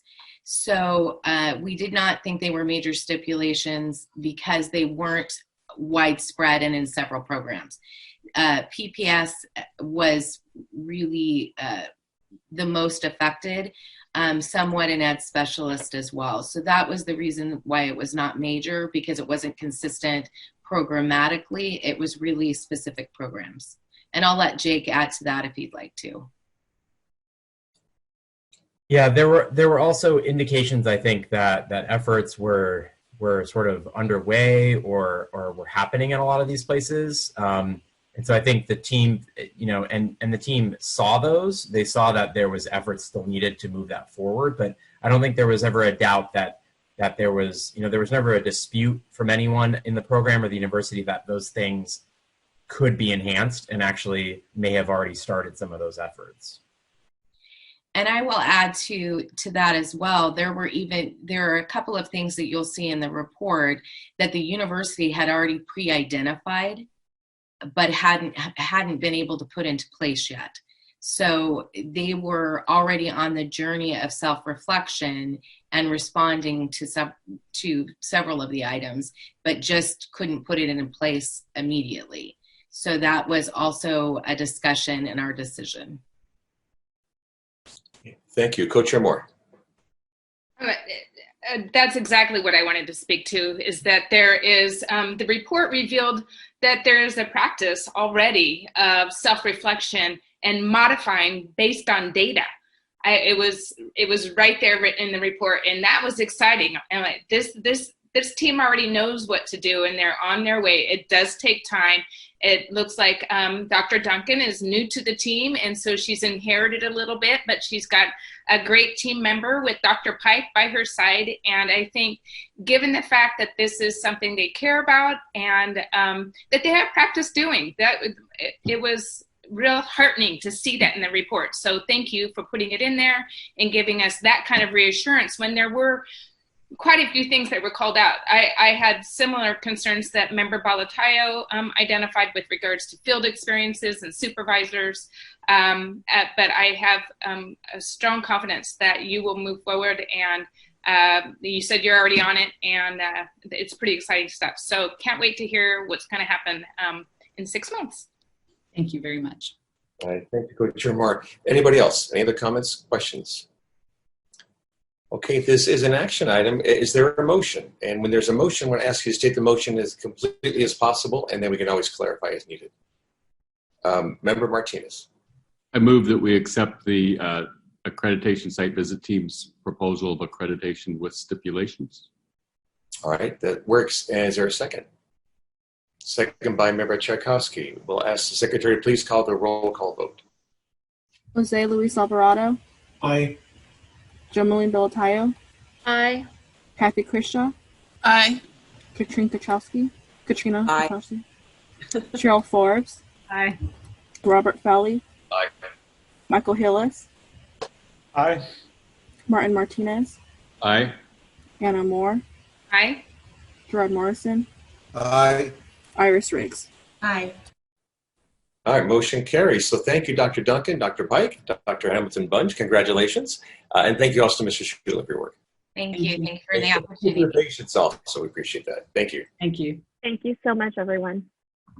All right, looking at our agenda, we did have a 9:30 time certain. Cheryl, do we still have them available? We also have a 10 o'clock and a 10:15, so they're all waiting. I want to be sure we value everybody's time and respect what they have going on with any kind of other commitments that we don't want them to. Everybody's still waiting. I think we also have Alder, which was item 8. They've been waiting as well.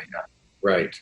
Can we move to let's see, if we move, well, 8 wasn't time certain. Do we have the time certain though for 9:30, which is item 10?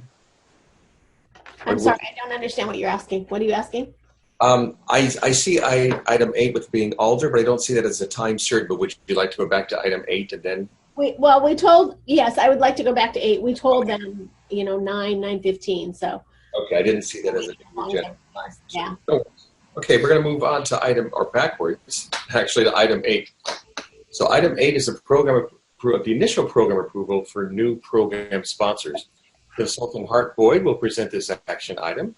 Alder Graduate School of Education is seeking approval from the COA to offer both a preliminary multiple subject and a preliminary single subject credential program. Also with us today are Alder Graduate School of Education representatives Heather Kirkpatrick, President and CEO, and Nate Monley, Dean. In addition, we have members of the public present who wish to comment on this item. Any member of the public who wishes to speak, please use the raise hand feature at the bottom of your screen and you'll be called upon to speak at the appropriate time. Any committee member need to recuse himself? All right, seeing none, Mr. Boyd, will you please begin? Yes, thank you. This item presents Alder Graduate School of Education's responses to the preliminary multiple and single subject program standards for the committee's consideration and possible approval as we are in stage 4. Can you move closer to your microphone, please? Oh, can you hear me? Can you hear me? Yes? Yes. Stronger, thank you. Okay.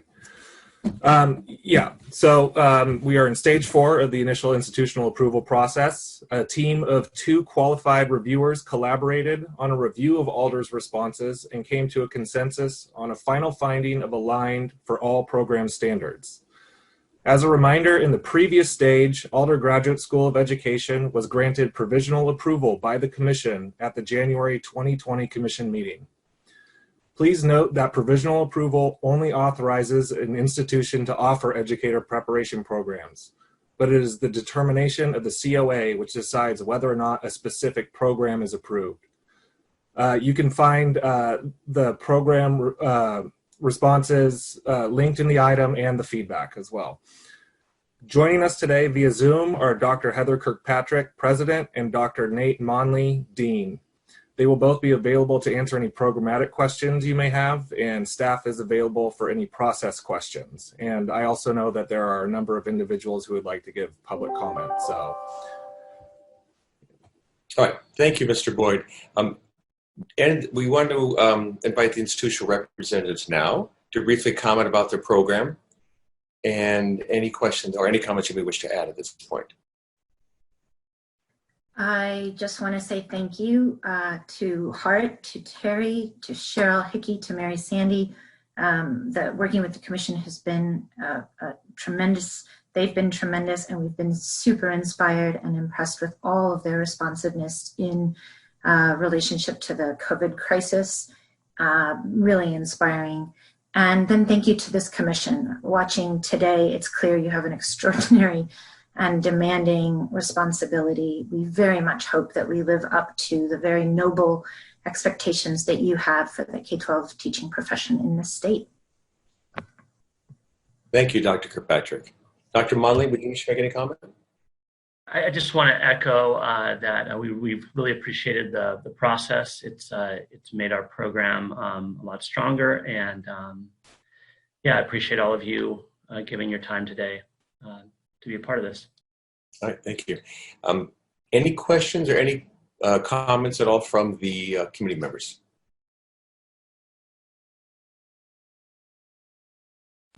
Okay, seeing none.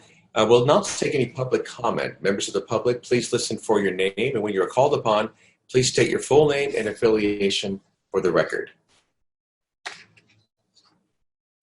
And Terry or Cheryl, do you have access to which would like to make comments? We do. Dr. Kenji Hakuta has raised his hands, but I think Dr. Alvarado, one of the members, needs to recuse himself first. I need to recuse myself. Okay, I'm sorry. Thank you, Dr. Alvarado. So we have committee member Alvarado's recusing himself, and then we'll have any comment from Kenji Hakuta. If you could just please state your name and then also your affiliation. Hi, good morning. This is Kenji Hakuta, and I'm a member of the Alder Graduate School of Education. I'm a professor emeritus at Stanford University in the Graduate School of Education.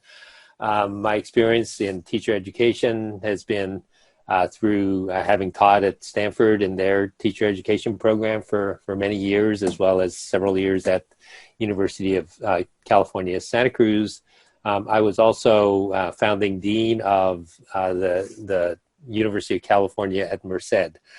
So these issues that Alder addresses has been very close to my heart. It's something that I've worked on in my specialty, which is around the education of English language learners. I wanted to express strong support and enthusiasm for this program. It speaks to so many issues that are important to California students. Our academic program is highly adapted to the context of the residency program.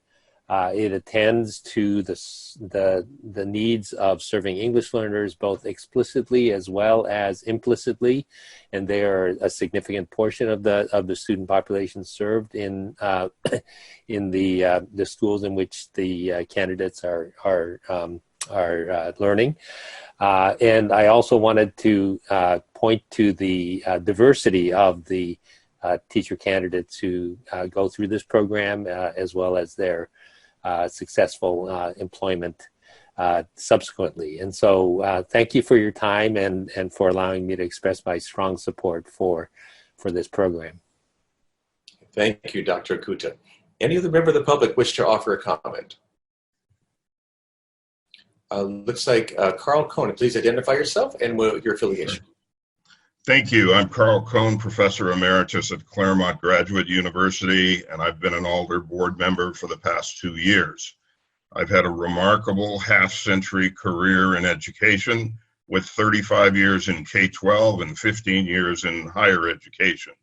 I've proudly served as superintendent of schools in both Long Beach and San Diego, federal court monitor for the Special Education Consent Decree in Los Angeles, State Board of Education member, and the founding executive director of a new state educational agency, the California Collaborative for Educational Excellence.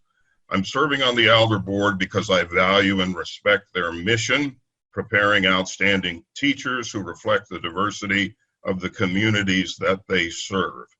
As someone who has served on Graduate School of Education faculties here in our state, including Cal State Los Angeles, USC, and Claremont, I can attest to the outstanding quality of the Alder leadership and faculty, as well as the mission-driven student residents who are determined to rescue the next generation of K-12 students in all parts of the state. I heartily concur with the staff's recommendation that your committee grant initial accreditation to both of Alder's programs under consideration today. Thank you. And thank you, Dr. Cohn. Any other member of the public wish to offer comment?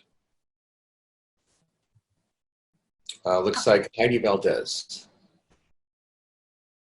You can identify yourself, please. Hello, my name is Heidi Valdez, and I am a teacher at Vincent Shelby Academy.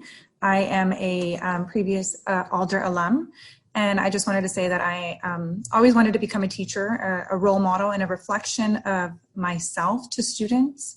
So I just wanted to make sure that I address the students that that look like me, that were like me, that were hopefully not another statistic, and that maybe didn't have the additional support at home. I wanted to be that change, and Alder fell deep into my beliefs in becoming a teacher, and they were able to help me be and create that change, learn from the best, and always aspire to be the best. So we hope that Alder can continue planting the seed in future educators by molding and highly preparing these teachers that will hopefully shape our K-2 through 12 California students. Thank you, Ms. Valdez. Carmen Robinson, also a member of the public. Could you please identify yourself?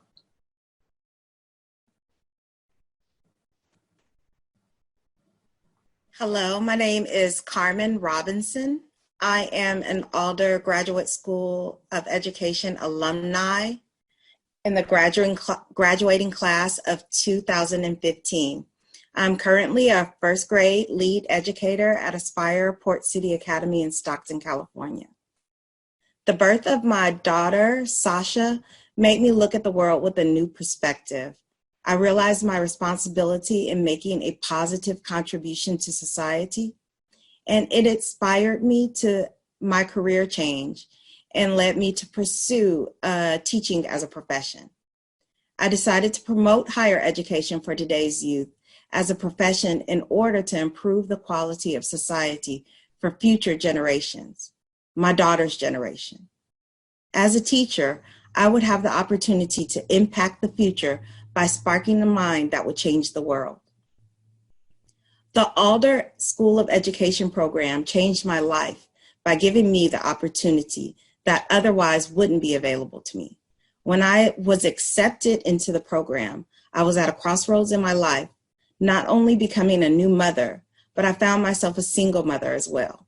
I had this euphoric ambition to change the world, but the reality of my situation was that I was a low-income, single mother with no means of accomplishing my goals that I had set for myself.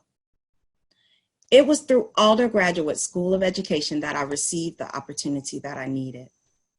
I respectfully ask you to approve the eligibility for Alder GSE so that it can run this deep, meaningful teacher preparation program for other educators like myself.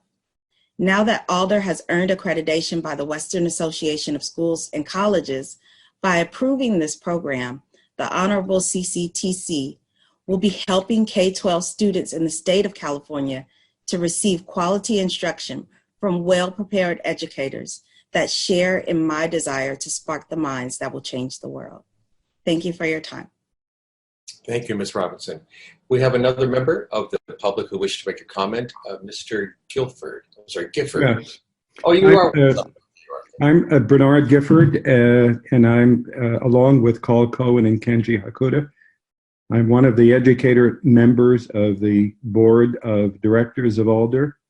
I'd like to echo the comments of the students you've heard from, as well as my professional colleagues. I bring to this enterprise years of service as Deputy Chancellor and Chief Operating Officer of the New York City Public Schools, a term as Dean of the Graduate School of Education at the University of California at Berkeley, a term I took following the decision to close the school down. And as the Dean, it was my responsibility to change that order and to resuscitate the school. And since the school is still active and vibrant and present in California, it looks like we must have done something right. And more recently, I spent 10 years at the request of President Atkinson and Chancellor Reed of CSU, and created a joint doctoral program in educational leadership. That program started out as a collaborative between Berkeley and 3 CSU campuses: San Francisco State, San Jose State, and Cal State East Bay. And that collaborative eventually provided CSU a blueprint, which it utilized to create 15 doctoral programs in educational leadership in CSU. So my experiences would suggest that I've had some real-time experiences in starting and launching and sustaining new programs. And frankly, what Alder has done under the leadership of Heather Kilpatrick at least makes me feel very confident that Alder will not only meet the standards established by the commission, but will do so in a manner that will inspire both public and private graduate schools of education to provide to our children the kind of educational leaders and teachers they so desperately need. So with no reservations whatsoever, and with as much enthusiasm as I'm able to muster, having been locked in now for about 6 weeks, I would like to recommend that the commission endorse Alder's application. Thank you, Dr. Gifford. Are there any of the members of the public who wish to make a comment? All right, seeing none, members of the COA, is another opportunity for us to come back and ask any questions or make any comments.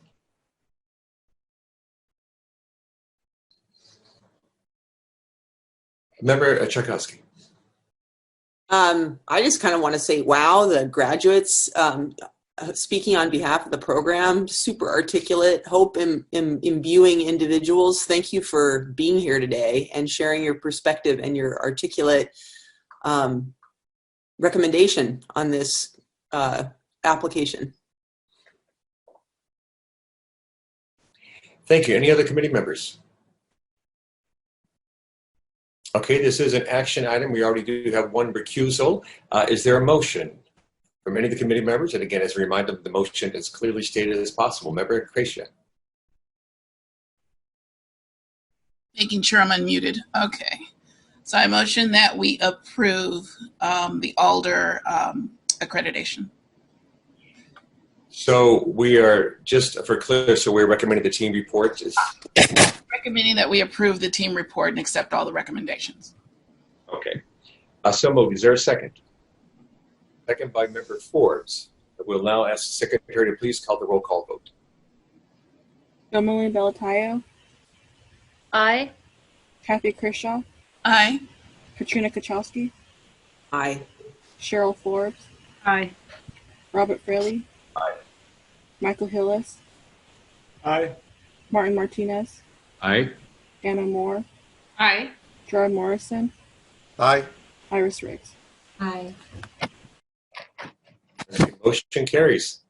Thank you. Congratulations, Dr. Kirkpatrick and Dr. Monley.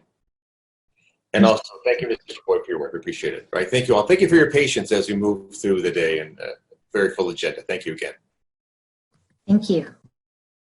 Okay, just quickly, item 9. Item 9 is discussion of institutions not in compliance with accreditation timelines, and there are no late items to report at this time, so now we're done with 9. We could move back to item 10, I guess, moving forward at this time, even though it's back in time. It was for 9:30 time certain. Do we still have all the representatives for the report of the accreditation team to West Contra, Costa Unified School District? Is everybody here? This is Karen Sacramento. I believe we do. I'm sorry? I believe we do, yes. Okay, great. Thank you for everybody for being patient. So again, this is the report of the accreditation team to West Contra Costa Unified School District, and consultant Karen Sacramento will introduce the item. Thank Joining you. her is team lead Sandra Beller and institutional representatives Dr. Gracie Guerrero, Chief Academic Officer and Associate Superintendent of Educational Services, Dr. Janet Scott, Director of Educational Services, Sylvia Greenwood, Director of Certificated Personnel, Kristen Loy, Program Assistant, Teacher Induction Program, Elena Manuel, Program Assistant, Teacher Induction Program, and Melissa Faith, Typist Clerk, Teacher Induction Program. Does anyone need to recuse himself? All right, seeing no recusals. Ms. Sacramento, will you please begin? It is my pleasure to share the report from the West Contra Costa Unified School District Teacher Induction Program site visit, which was held on March 2nd through 4th as one of our final in-person visits before moving to Zoom-led visits. The protocols for this visit were all in accordance with normal procedures, and the findings were based on a thorough review of all institutional and program documents, as well as a wide range of stakeholder interviews. I would like to acknowledge the tremendous leadership of Dr. Guerrero, Dr. Scott, Kristen Loy, Elena Manuel, and Melissa Faith. These individuals work diligently together to serve and support induction candidates by providing a high-quality, standards-based mentoring system for new teachers. I would also like to acknowledge the extremely hard work and professionalism of the site visit team members, Ricky Belshi and Dan Schaefer, and the tremendous leadership of Sandy Beller as the team lead. Her guidance around the standards and preconditions created a seamless visit. So I will turn it over to Sandy now to review the program findings. Good morning. It's nice to see everyone virtually, even if not in the actual commission room. So I want to echo what Karen stated about the thanks to the West Contra Costa team, to Kristen and her induction team, and to the district level leadership. They were absolutely fabulous during every interview that we had. We went into the visit under which we thought could have, and we anticipated that we might have some potential issues around a large number of reduction in force notices being delivered on the first day of that visit. So we were, you know, as you always do, you go in hoping for the best, but prepared for the worst. And everything just went, as Karen said, it went seamlessly thanks to the efforts and hard work of Kristen and the team. We had far more interviewees in attendance than we even dreamt we would end up with under the difficult circumstances that West Contra Costa was facing at the time. As I move forward with the report, I want to acknowledge that all preconditions were determined to be met, along with all program standards and all common standards also determined to be met. The West Contra Costa induction program is an inquiry-based, job-embedded, mentor-guided program that has become certainly a part of the culture of what West Contra Costa does in their district. The program that's provided by Kristen and her team is characterized by that solid mentor design, where the mentors talk very positively about the types of guidance that they received. The candidates shared with us that their mentors were absolutely their lifelines. It's who I go to. They can guide me, they push me, they point me in the right direction. And even when something bubbles up that wasn't in our original plan, they're right there to guide me through it. In addition to being mentor guided, the mentors also shared with us that the program is also program guided for the mentors, in that there is a parallel process for the mentors to engage with through their mentor ILP that's focused on really developing their own unique individual mentoring skills and leadership skills as they move forward with new teachers. That program leadership provides feedback, guidance, and resources to help the mentors not only support their candidates' growth, but also to help the mentors with supporting their own professional mentoring growth. One of the hallmarks of the program is the solid communication that runs throughout all levels. Kristen and her team meet with different departments within the various districts, but within the district on a regular basis. And those people that Kristen meets with regularly articulate all of the issues regarding the induction program. We could literally follow a trail of communication from the induction program up to the next level, and on into the superintendent as we conducted our interviews. It's quite impressive communication that's going on there. We were routinely spoken to about the issue that not only does the program allow candidates, mentors, and other departments in the district to give them feedback, but that the program utilizes that feedback, that they're very much aware that when we say to them, this is an issue, they see almost immediate shifts in the way the program is being run and organized. With regard to reassignment issues, if there's ever an issue, the candidate told us, you know what, all I had to do was let Kristen know. She immediately responded and helped me get a new mentor and get things taken care of, and I was up and running within just a matter of a day or two with a new mentor. So that consistent communication that occurs across all levels of the district leadership is certainly a hallmark of this program. That communication system, we were told, has improved greatly at all levels. There have been some program modifications as they've moved and shifted into the new standards, and everyone is very aware every step of the way as the adjustments to the new standards have come into play. That message is clearly articulated from a variety of sources and collaboration through all district level stakeholders. Another recent change that was reported to us was the ILP and its flexibility for adaptation of a candidate's goals as their needs shift, and also to allow site administrators to have opportunities to provide input for support via triad meetings that are beginning to be very, very well received, again, at all levels. The program is transparent in that the candidates said to us that the reflections provide them authentic connections to the CSTP and have a great impact not only on their practice, but also on their students' learning. They told us regularly that professional learning opportunities were always plentiful and made readily available to them. They said if there was a need noted on their ILP, that within a matter of days, they had information, a list of potential professional development opportunities, teachers that they could contact with. They were provided resources very quickly from the program. The ILP and its revisions also, again, allows for flexibility to put one issue or one goal on hold in order to pursue and tackle a greater need. West Contra Costa has a culture of growing their own. The idea of, as you step up, you reach behind you and pull the next one up with you was very obvious. That idea of helping the next one in line. As a member of the team that was homegrown herself, Kristen embodies that in all the work that she does with the program. Their roadmap 2.0 says, if we ensure supportive conditions for our staff, then we will recruit, support, and retain thriving employees. We looked, we knew that there had been shifts. Sometimes the actual documents that we were looking at on the website weren't the most recent. We could tell that. So as we were looking and looking hard and kind of saying, okay, where is this? Where are they now? What's going on now?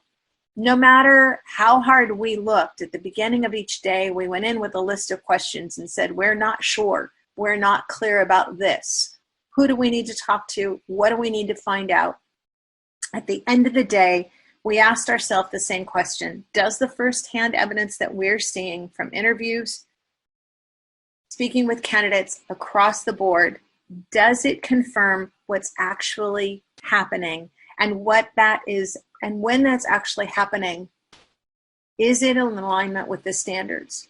And at the end of every day, when we sat down and looked at the questions that we had posed for ourselves to go into that day with, the answer that we came up with was a resounding yes, absolutely. What's happening on the ground was totally and completely aligned with standards.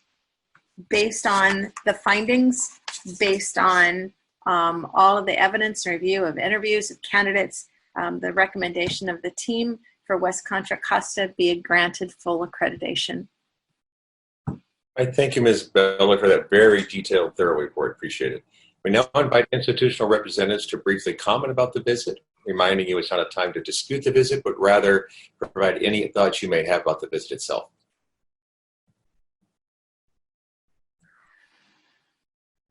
Hi, good morning, COA members. I'm Gracie Guerrero, and I humbly serve the West Contra Costa School District as the Chief Academic Officer. I just wanted to take this time to thank Karen, Sandy, and team. I mean, just to say that it's very reassuring to hear this about our program. I know how hard folks are working, and it almost brought me to tears because of the sense that it's really great to hear people's work and effort really pay off. And not only that, as we see it being able to impact our first-year teachers, but also being able to see that someone else external notices it. I think, you mentioned that we're going through some difficult times right now as far as budgeting and risks and so forth. And just to be able to continue to see that hardworking spirit of our people is really refreshing. And I know personally, it gives me energy to continue the work. I would be remiss if I didn't really thank the team that works day in, day out with this program. They are the heart of it. But as you see, it extends beyond that to the classroom and to where the impact is most needed for students. So I want to be able to give my heartfelt thanks to the team and also to the folks in our district who make this happen day in, day out. Thank you very much. Thank you, Dr. Guerrero. Any other committee member, any other member of the institution wish to make any comments? Before we go to discussion for the COA, we want to welcome Commissioner Rodriguez, who's joined us. She is the representative of the commission on the COA board. So thank you so much for being with us. Thank you. Thank you. And sorry I was late. I had a staff meeting, and so I needed to go there first, but I'm here, and I'll play back the part that I missed. But hello, everyone. Great to see you. And as usual, wearing a lovely scarf, we see. Thank you so much for keeping up the tradition. Great. All right. Back to our discussion. Institutional representatives like Dr. Scott, do you have a question or comment? Thank you. I just wanted to take this opportunity to thank Sandy and the team, and particularly also Karen for her kind support. We had a lot of support from the very beginning. Kristen started preparing for this process a year and a half ago. And she was diligent and persistent about making sure that everything would be in place. But whenever we had questions, Karen was more than willing, and Sandy, to provide us with information to help us make sure that we were thoughtful in how we address issues that we were looking at ourselves internally so that we met the criteria at the standard that was required. So I'd like to thank them, and also my support, Dr. Guerrero, the superintendent, and Kristen and her team. Thank you. Thank you, Dr. Scott. Any other member of the institution wish to make a comment? Okay, opportunity now for COA members if you have any questions or comments you wish to make. Member Alvarado. So I'd like to thank the CTC visit team. Excellent report. And but most importantly, the West Contra Costa Unified School District. It certainly shows to me that you have a high standard for yourselves, and it shows in that your previous visit was full accreditation, and you were able to expertly transition from the old standards to the new standards, integrating sort of the individualization that's required, and have done it in a great way. So congratulations to you and your team, because ultimately it really is about making sure we have the best prepared teachers to provide the best services for students in schools. So thank you for the great work you're doing. Thank you. Any other committee member?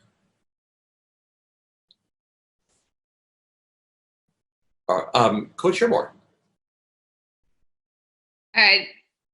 Given the number of school districts across the Bay that you service, and I know those school districts, and I know those schools, even though there's a lot of diversity, are very different in their little pockets. And the fact that you can serve so many different schools, and your commitment to equity throughout the program is tremendous. And it was super exciting. Again, very well written report, clear vision of what your program looked like and what you're doing. It must be a lot of work, and you're doing a great job.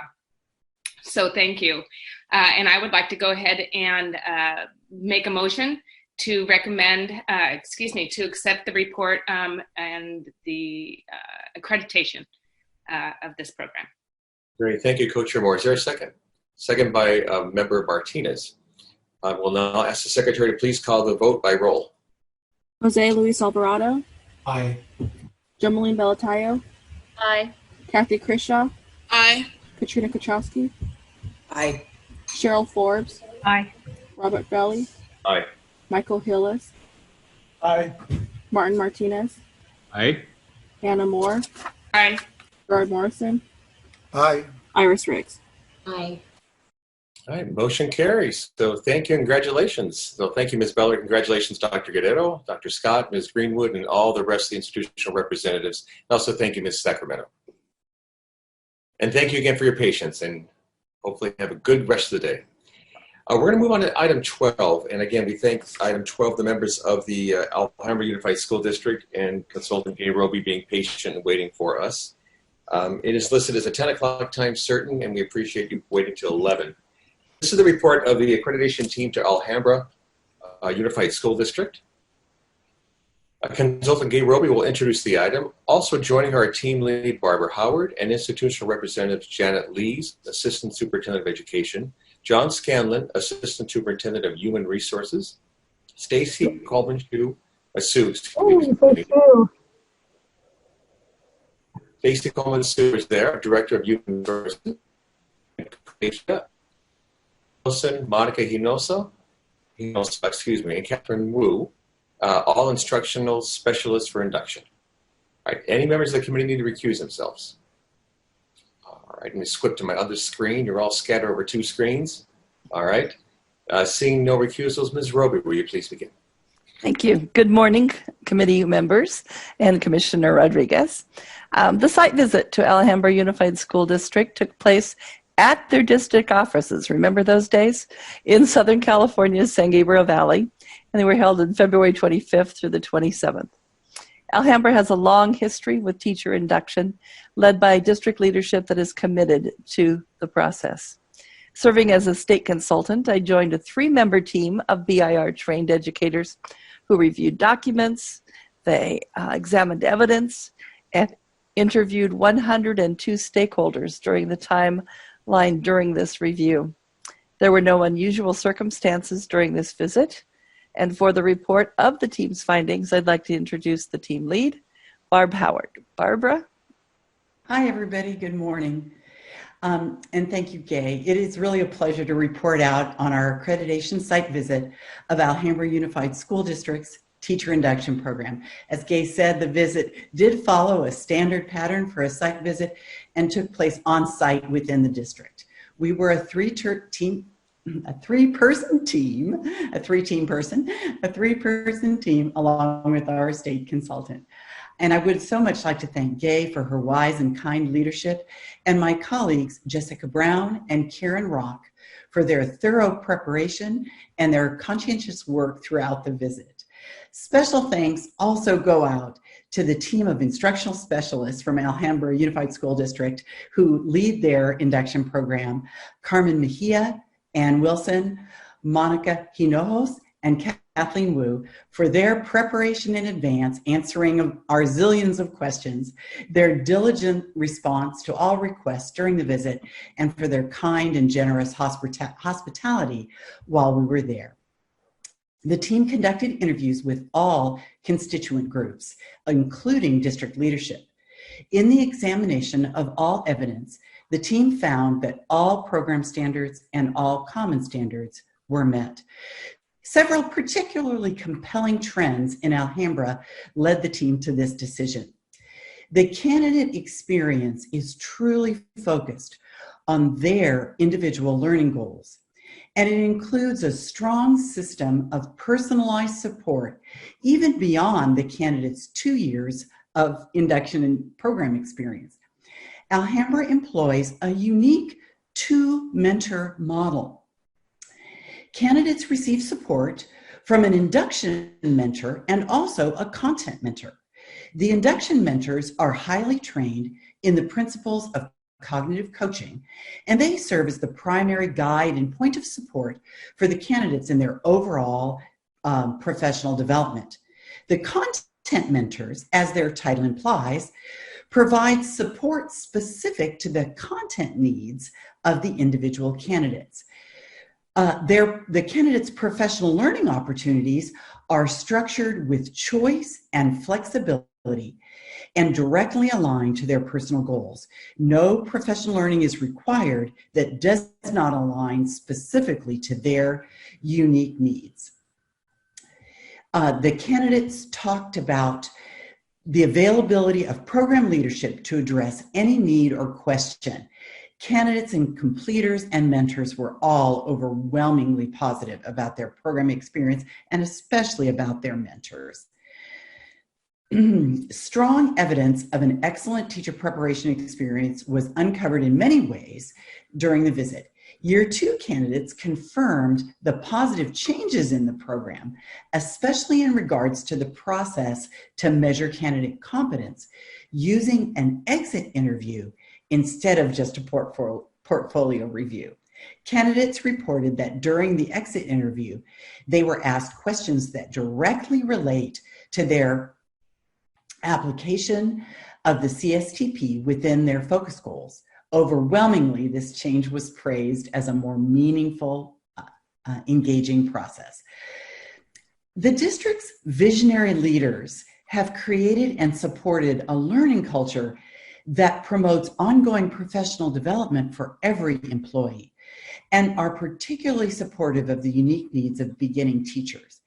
Interviews with a broad base of stakeholder groups provided compelling evidence that program leadership and staff are committed to providing a meaningful job-embedded induction experience designed to meet each candidate's unique needs. Every leader we spoke to all affirmed how integral the program is to the success of their district and the development of teachers who are well equipped to serve in the unique context of Alhambra.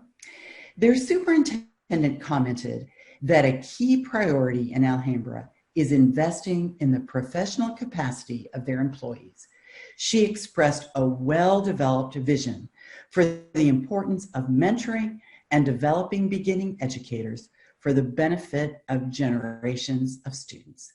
Therefore, the team unanimously recommends accreditation for the Alhambra Unified School District Teacher Induction Program. And thank you, Ms. Howard. We now invite institutional representatives to briefly comment about the visit. We remind you it's not the time to dispute the team report, but rather provide any thoughts you had about the visit. Good morning, Carmen Mejia. On behalf of our team, thank you for the learning experience of going through this process. The site visiting team was wonderful and provided us very useful feedback. It's nice to know that we are implementing an induction program that has the state's approval. Thank you. Great, thank you. Any other institutional representative wish to make a comment? Okay, now an opportunity for the members of the COA to ask any questions or make any comment that you wish. Member Czajkowski. Yes, congratulations, Alhambra, on your program and on a visit. And I just wondered, in light of the relatively small number of program completers you had 8 last year, and you have 35 candidates this year, can you help us understand why you have this difference between a mentor and then a content mentor? Why are those two separate groups of people? Especially given the fact that there's a relatively small number of candidates. Is that, I'm just interested in why you bifurcated that support for candidates. Katrine, before she responds, I wanted to note that the actual number of completers last year was 20. So it was up, and it was a correction that didn't get into the final report, for which I apologize. We will correct it before it's posted. But Carmen, go ahead. Yes, hi. Yeah, thank you. Yeah, we caught that today. I didn't get into the final report, but yes. So the reason we have a content mentor is because each of us has our team of 4 have our credentials in different areas. So for example, I have my multiple subject and single subject in mathematics. So I am able to support the high school teachers and elementary teachers. But for sometimes I have to support, let's say, a music teacher. And I don't really have that specialty, so we enlist our content mentors. They work with the candidates once per month to give them that support they need in the specific content. And so, we also have someone on our team who is their credential is in high school social science, and then we have someone on our team who is their background is special education. So, and then we have someone who is just a straight multiple subject. And so being that we have such a variety, we're serving K-8 through high school, we want to be able to support them in their specific content, which we can't always do, even though we have all this experience. It's better for them to hear from someone who's still in the classroom and someone who is teaching the same content that they are. Katrine, if I could add to that, one of the things that the team felt contributed to such a strong program was this wonderful balance of a full-time mentor who their full responsibility is supporting those beginning teachers. So they have that advantage. They're there really available without other obligations. The district really keeps them free from other commitments. They are committed to those beginning teachers. So they get that wonderful full-time release support, but then they also have the value of an absolute expert in the content. So we saw it as a real strength. Thank you. Thank you. Any other committee member have any comments or questions? All right, seeing none, this is an action item. Is there a motion from any of the committee members? Member Alvarado. I move that we accept the recommendation set forth by the visit team of accreditation. Okay.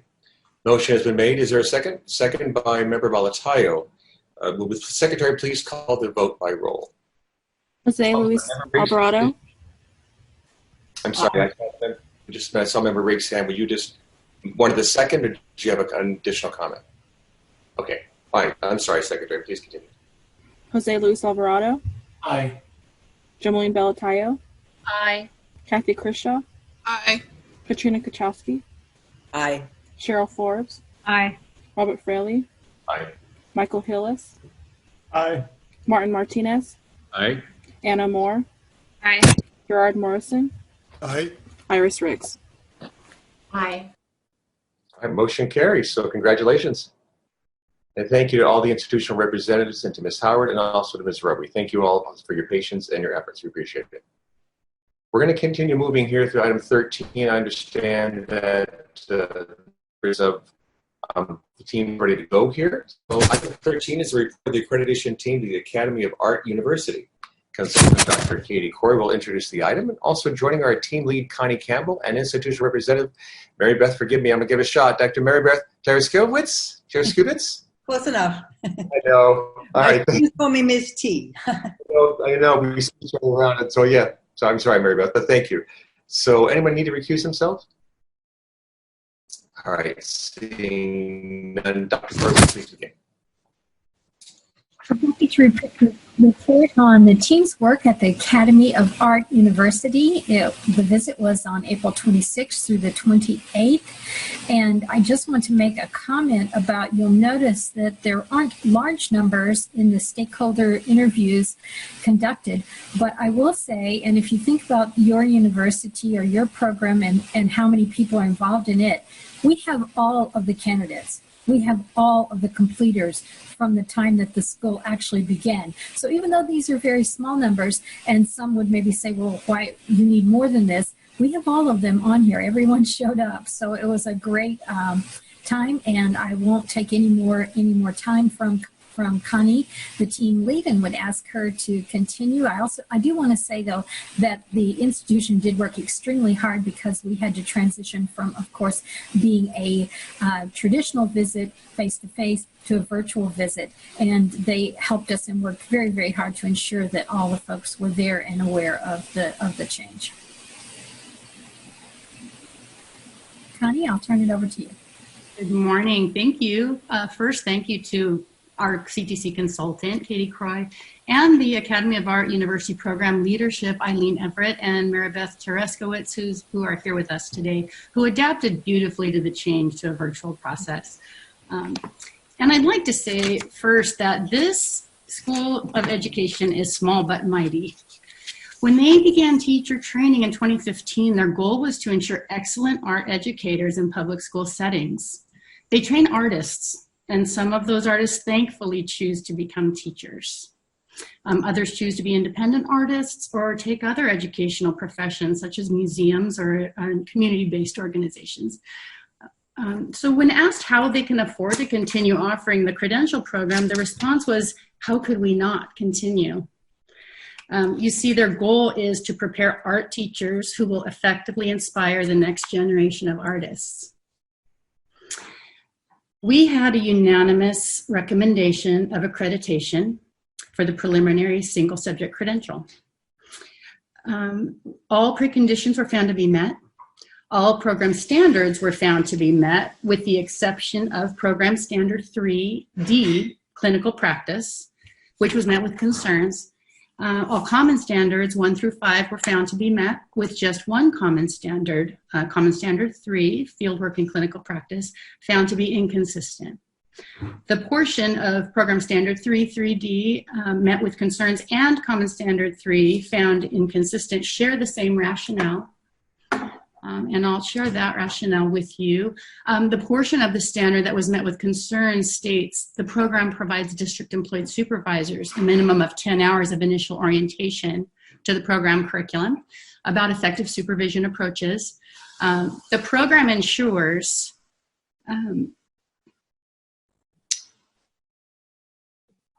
the program ensures that district employee supervisors remain current in the knowledge and skills for candidate supervision and program expectations. So although the program did provide informal supervisor training and also provided an outline for the DES training, there was no evidence that the training as outlined was fully implemented.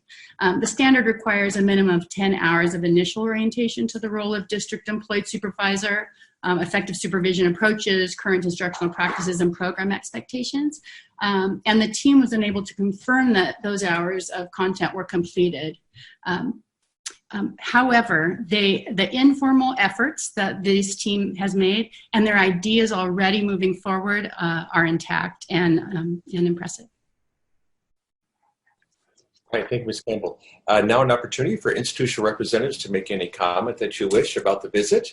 Not an opportunity to speak the team report, but rather any thoughts that you had about the visit process itself. Hi, this is Mary Beth. I do want to thank the team for giving me a chance to really consolidate all of our ideas and to showcase our program. Really proud of our art education program. And as someone said the other day, I don't think any of us could get through a quarantine without artists, musicians, and filmmakers. So I want to thank them for encouraging us to continue with our art education credential and bringing art education to the communities. Great, thank you, Mary Beth.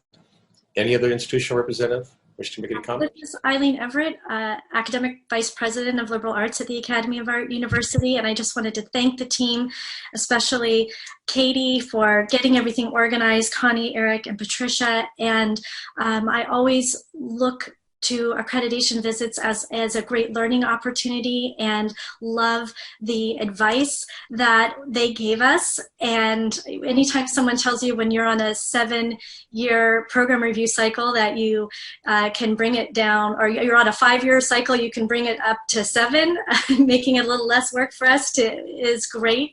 And they were so enthusiastic and so wonderful. And we were glad we didn't have to postpone. Mary Beth and her team worked so hard, and to know we could continue this with the virtual visit really put our minds at ease. Great, thank you. Any committee members or wish to make any comments or ask any questions at this time? Member Balatayo. I believe you're muted, Jamaline. Sorry. Hello.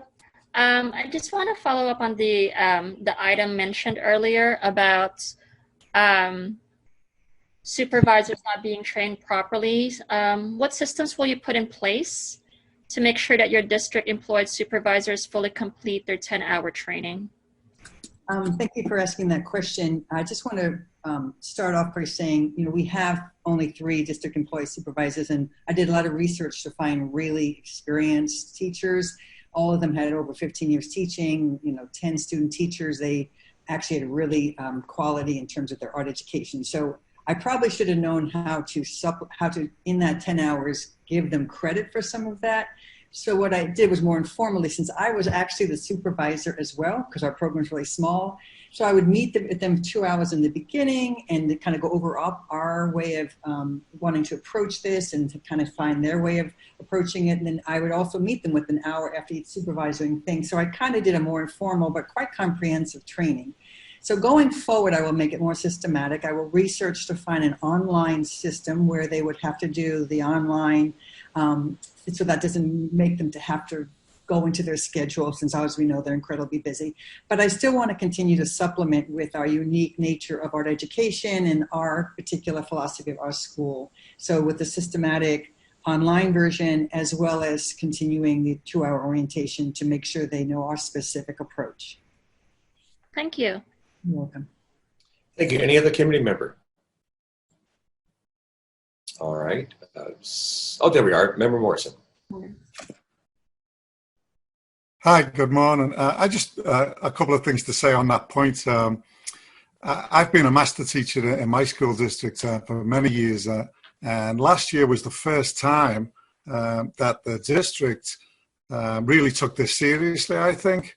And one of the things that I really appreciated, and all the other people did at the time, and I know every district's different, you mightn't be able to do this, but the university arranged through the district for a pull-out day where we were provided substitutes, and all the potential master teachers spent a day going over some really relevant stuff, looking at what student teachers are expected, looking at the TPEs, what to look for in the classroom with the students.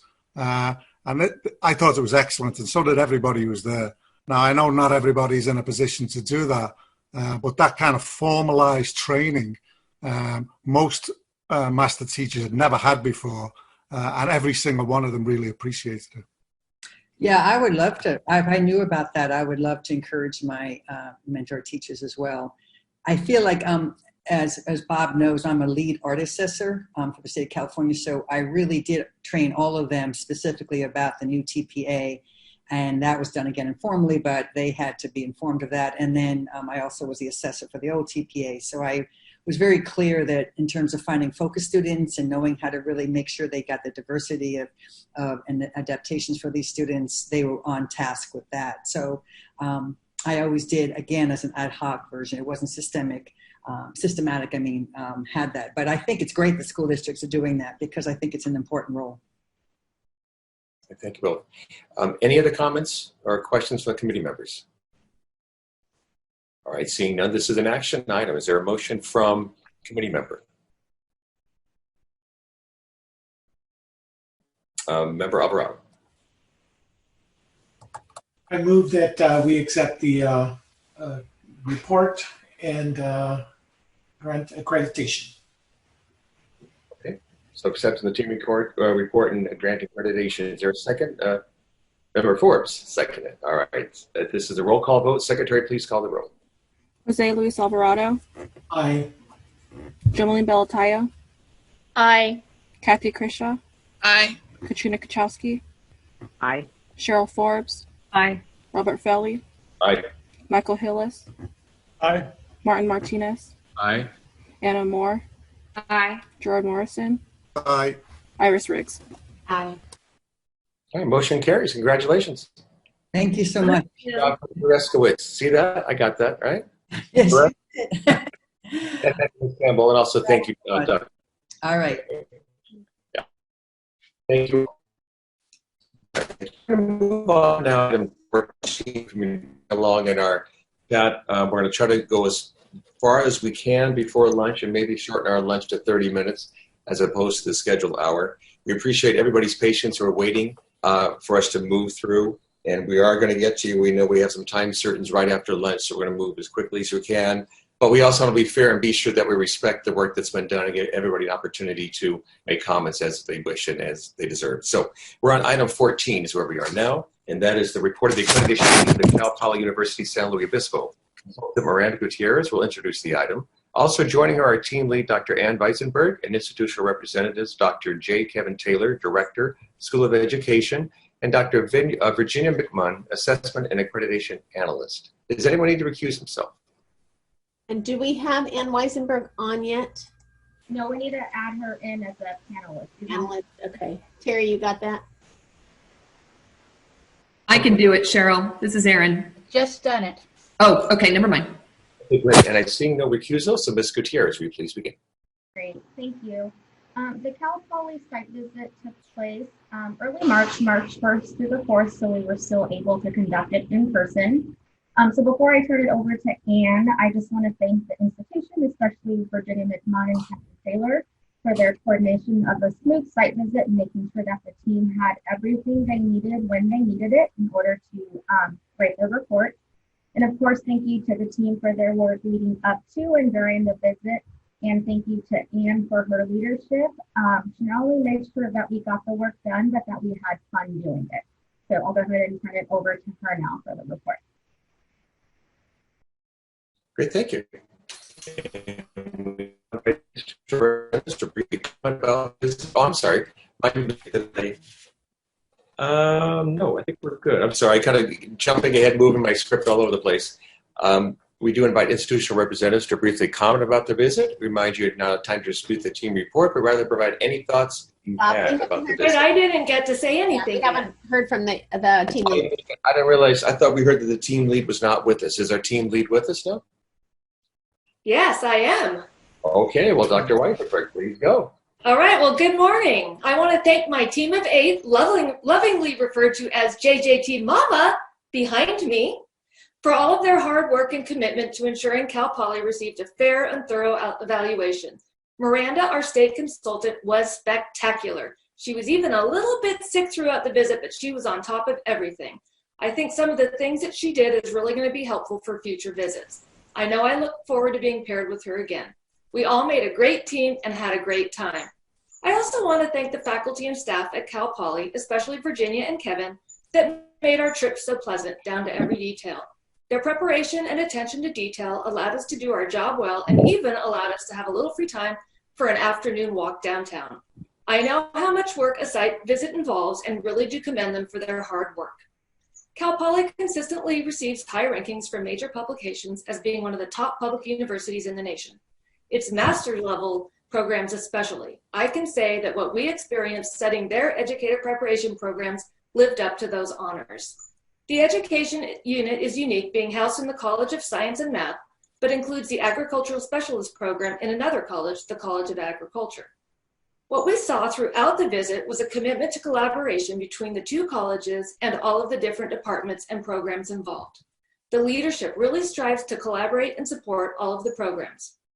Every stakeholder we interviewed all felt they were part of one big team.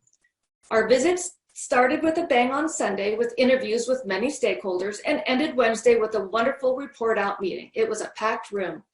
Throughout the visit, it was obvious that all stakeholders were proud of the programs that Cal Poly offers.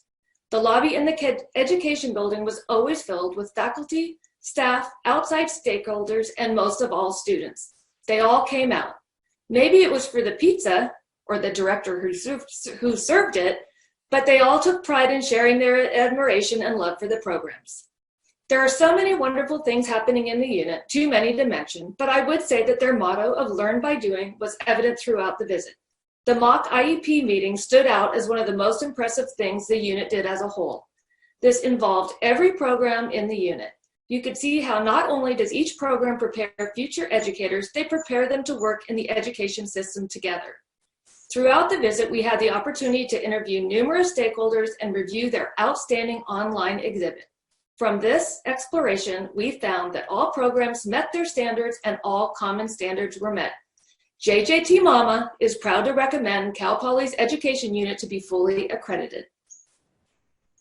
Thank you, Dr. Weiss. We now invite institutional representatives to briefly comment about the visit. We remind you this is not a time to dispute the team report, but rather provide any thoughts that you had about the visit itself. Yes, I'd like to, I'm Kevin Taylor, I'm Director of the School of Education at Cal Poly. I'd like to thank Anne and her outstanding team for their commitment to the profession and volunteering to review programs and providing us such a thorough evaluation. I'd like to also acknowledge the outstanding work of Miranda Gutierrez, Commission Representative, in her support of our work in preparing for the visit and then shepherding us through the process of the visit. It was a very positive experience. We learned a great deal and we're very grateful. Thank you very much. Thank you, Dr. Taylor.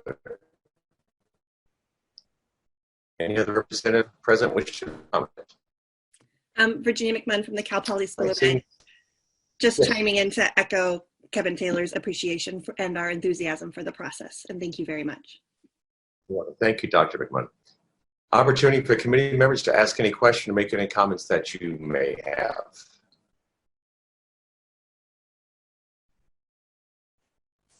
Member Alvarado. So first I want to commend the site visit team. Well-written report, very thorough.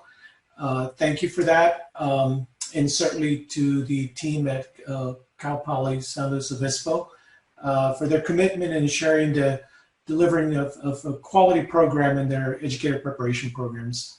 So ultimately, it really is about the students that are being served in schools and their effort to make sure that they do the best they can in preparing candidates that's evident. So I really appreciate that and congratulate you. Thank you. Member Czajkowski. Yeah, congratulations to you all on a complex endeavor. I really appreciated the comment you made about the IEP day and how that really served as a focal point for everybody to gather together instead of seeing, you know, IEPs as a responsibility of a very small section of your community there. So I guess I'm wondering, I mean, I just wanted to say I thought that was really neat, kind of turning things around instead of siloing to kind of place the needs of important kids at the center of your planning. If we had any time, it'd be great to know a little bit more about like the logistics of that event. How did you put that together? What relationships had to be in place in order to make that happen? Because I can imagine that was a rather large undertaking. Thank you.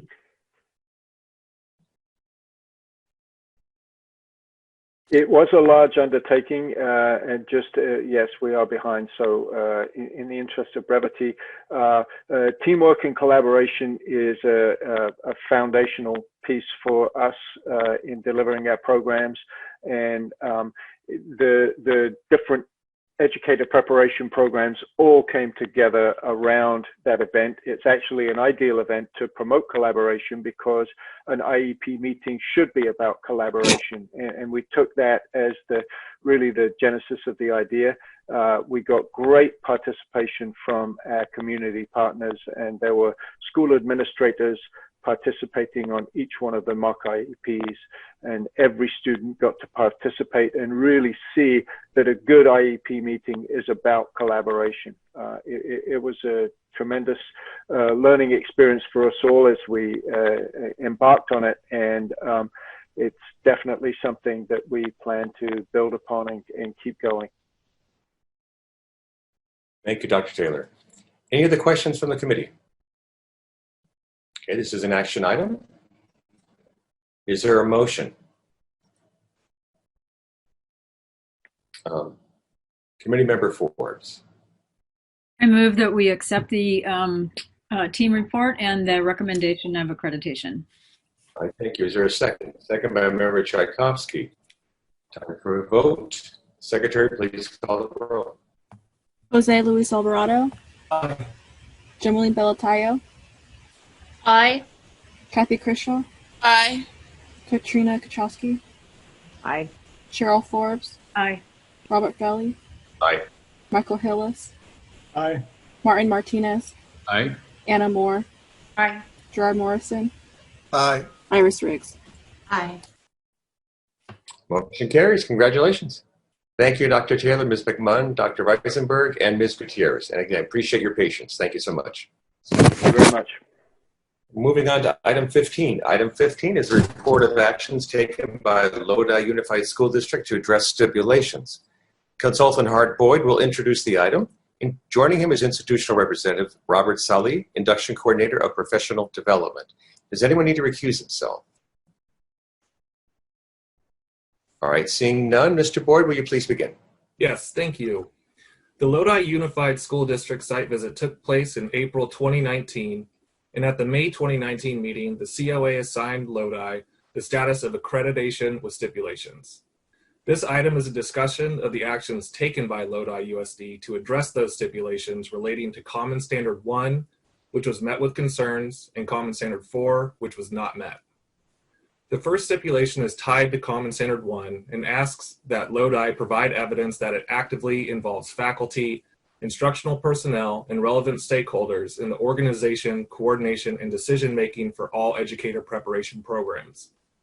In the report provided by Lodi, they have provided evidence of establishing a teacher induction program leadership team that meets quarterly to review program data and is comprised of induction staff, instructional coaches, classroom teachers, induction mentors, special education staff, site administrators, and an induction candidate.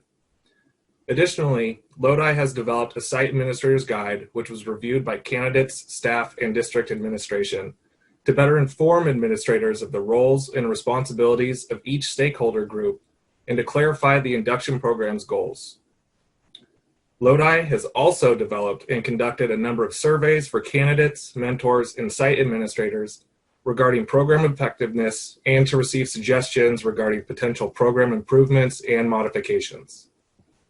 So moving on to the second stipulation. This is also tied to Common Standard 1 and asks that Lodi provide evidence that the education unit ensures that faculty and instructional personnel regularly and systematically collaborate with colleagues in P12 settings, college and university units, and members of the broader educational community to improve educator preparation.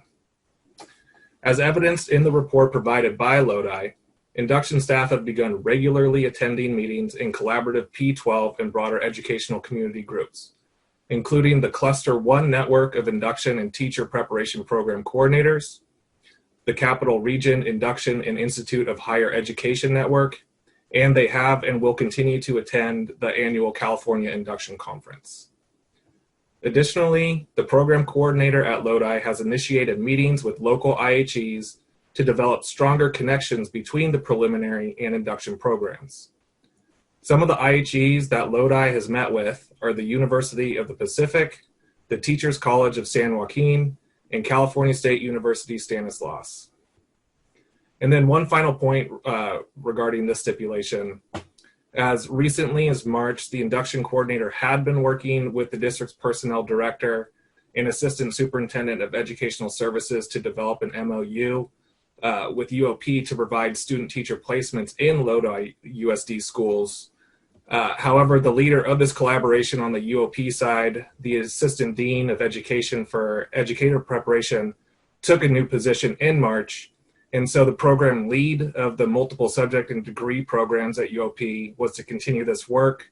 But due to the COVID-19 pandemic, the collaborative efforts here were delayed.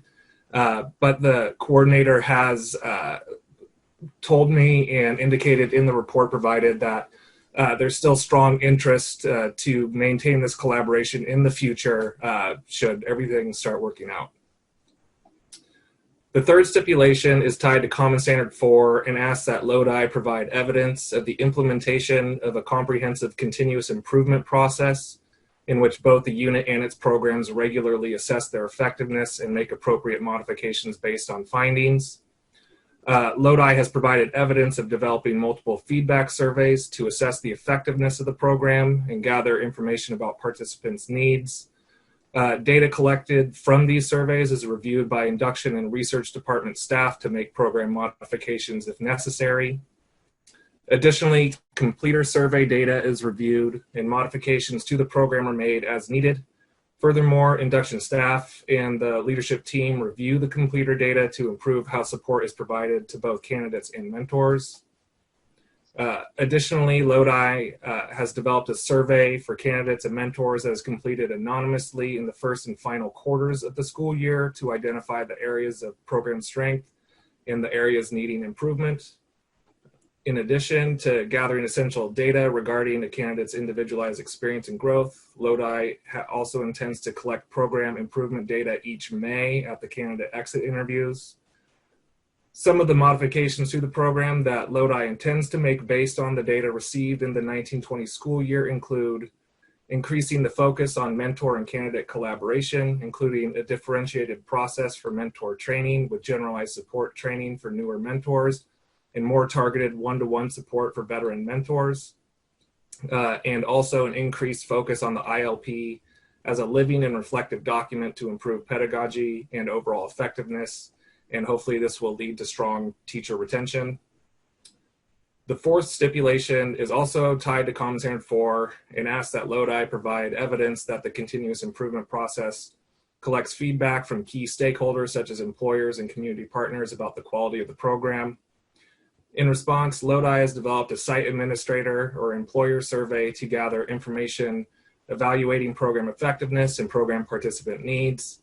Additionally, the induction program coordinator meets with site administrators to gather feedback on candidate and mentor efforts to receive input regarding program quality and then any suggestions for improvement.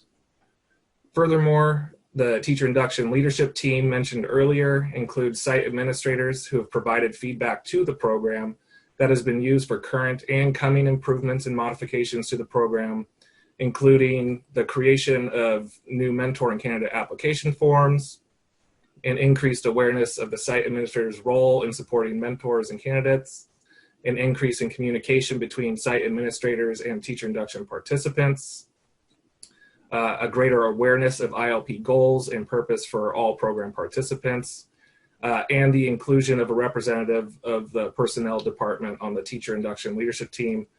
This is something that will begin in the 2021 school year. So in conclusion, staff has reviewed each part of Lodi's report and have provided it as a hyperlink in this item for your review. And I will now turn it over to Dr. Robert Solly, Coordinator of Professional Development, to make any comments he would like and to answer any of your questions. Good morning, afternoon, almost. I'm Dr. Solly, and I want to thank you for your time and your guidance to Lodi.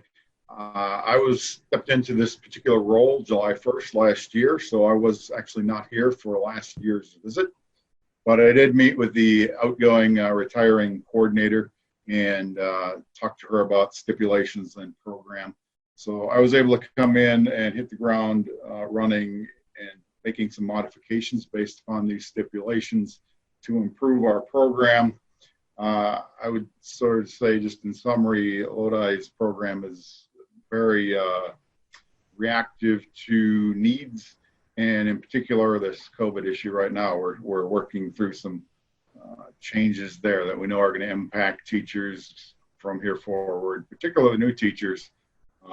So I appreciate the help of Mr. Boyd and the team that was here, even though I didn't get to meet the team, but I did interact with Mr. Boyd. And I'm confident that we've met the stipulations to improve our program. And there's a lot more awareness and buy-in and support within the district currently as a result of our visit and our steps to correct these stipulations. So if you have any questions, I'm happy to entertain those. Great, thank you, Dr. Sullivan. Committee members. Checking both screens, I don't see any. This is an action item, however, action is not required as the, I'm sorry, Co-Chair Moore, there you are, I didn't see you waving, there you are.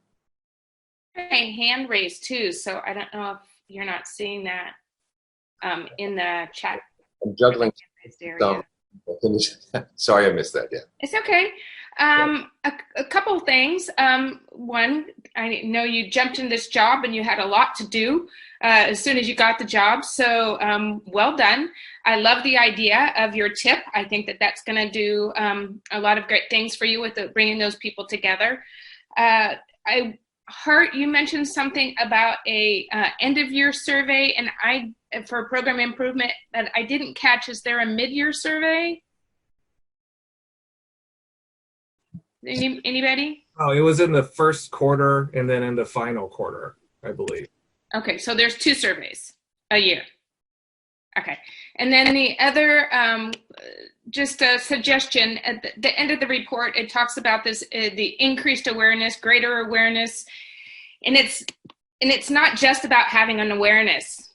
Oh, there's a program and the mentors and teachers need the support of administrators. There needs to be an accountability piece for these administrators to make sure they're provided with the resources and time to support the program, both the teacher and the mentor. So think about some sort of accountability measures for making sure there's not just, yeah, I know the program's there, but what's my part in supporting the participants that are in this program. Yeah, I appreciate that. And we are conducting triad meetings with the administrators, mentor candidates.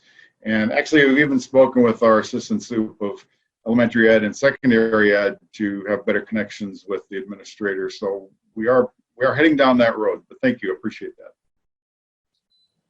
Great, thank you both. Member Czajkowski. Yeah, I mean, as you were just speaking, I was reminded that yes, we're in the middle of this COVID situation, but then I was also thinking about your geographic orientation, and it made me think perhaps this online remote context is spurring ideas for how you can connect people in your particular area around the suggestions that Hart and others outlined today. And I wonder if you may have found yourself better positioned to respond because of expertise you've acquired through distance learning. I don't know if there's anything positive to be taken from this experience we're all having, but maybe that applies to you. Well, thank you. And I actually think that in all this, there's going to be a lot of positive coming from this. Sometimes people resist change because they don't like change, but sometimes when change is forced upon you, we just got to make sure that the good part comes out rather than the negative part.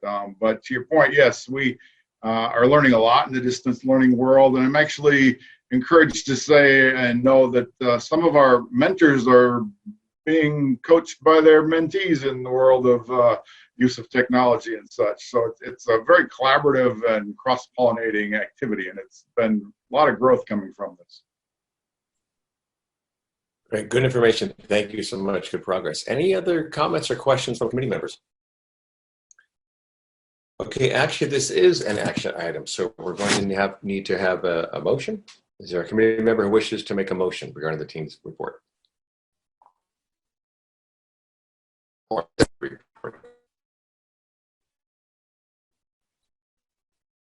That's Coach Moore. Katrina, you want to do it? Well, I'll take a Sally forth and try it. So I'm going to move that we accept the report and change the accreditation with stipulations to accreditation. Okay, so moved. Is there a second? Second by Member Balatayo. Secretary, please call the roll call vote. Jose Luis Alvarado. Aye. Jumlene Belatayo. Aye. Kathy Krisha. Aye. Katrine Czajkowski. Aye. Cheryl Forbes. Aye. Robert Frelly. Aye. Michael Hillis. Aye. Martin Martinez. Aye. Anna Moore. Aye. Gerard Morrison. Aye. Iris Riggs. Aye. All right, motion carries. Congratulations, Dr. Sally. Thank you. Appreciate your time. Absolutely. Thank you for joining us, and thank you, Mr. Boyd. We're going to keep moving along to item 16. Item 16 is a discussion of the 7th year report by Fresno Pacific University. Consultant Bob Locks will introduce the item, and joining him are institutional representatives Dr. Gary Gremens, Dean, School of Education, and David Jones, Assessment Coordinator. Does anyone need to recuse themselves? All right, seeing none, Mr. Locks, will you please begin? Thank you. Fresno Pacific University had their site visit March 25th to 27th in 2019. All 227 standards for the 15 programs were met, and 4 of the 5 common standards were met. Common Standard 4, continuous improvement, was met with concerns. The issue with Common Standard 4 was that there was inconsistent data collection of program assessments from some of their programs, and that not enough student learning objectives were related to the state's performance expectations. The committee granted the institution accreditation with a 7th year report. This is the required report, and the Dean and the Assessment Coordinator of Fresno Pacific are available for any questions. Thank you. All right. Thank you, Mr. Locks. I now invite the institutional representative to briefly comment about the report. Greetings, committee members. First, I do want to acknowledge our assessment coordinator, David Jones, who led the effort to address the site team recommendations and did write the response. Briefly, we again want to thank the site team for its thorough examination of the FPU credential programs. Your affirmations, comments, and suggestions were greatly appreciated and helpful. As the report indicated, the concerns identified were known by the school, and we're in the process of addressing these concerns at the time of the visit. We took the recommendations to heart and used them to improve our assessment and continuing improvement practices. With that, and in the interest of time, Davey and I are happy to address any of the questions that you might have about our 7th year report. Okay, thank you, Dr. Gremens. Any committee members have any comments or questions? Member Riggs. I just would like to thank you for the organization of the report. It was really quick and easy to read and presented in multiple ways. So thank you so much for the effort you put into communication. Thank you. Okay. Thank you. Any other committee member wish to make a comment or ask a question? Okay, I don't see any at this time, so this is an action item. And is there a motion by a committee member?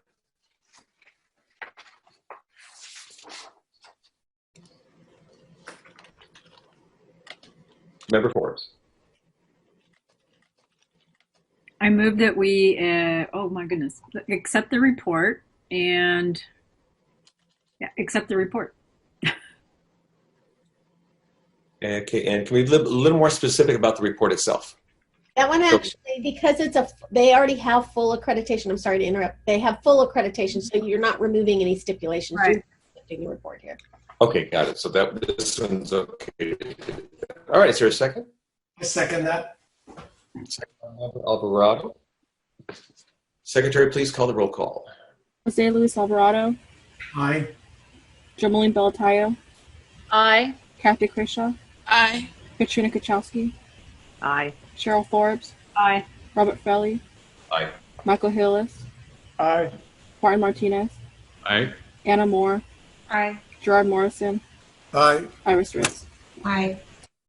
Aye, motion carries. Congratulations, Dr. Remens and Mr. Jones. Thank you for joining us, and thank you, Mr. Locks, for your efforts. We appreciate it all. Thank you all.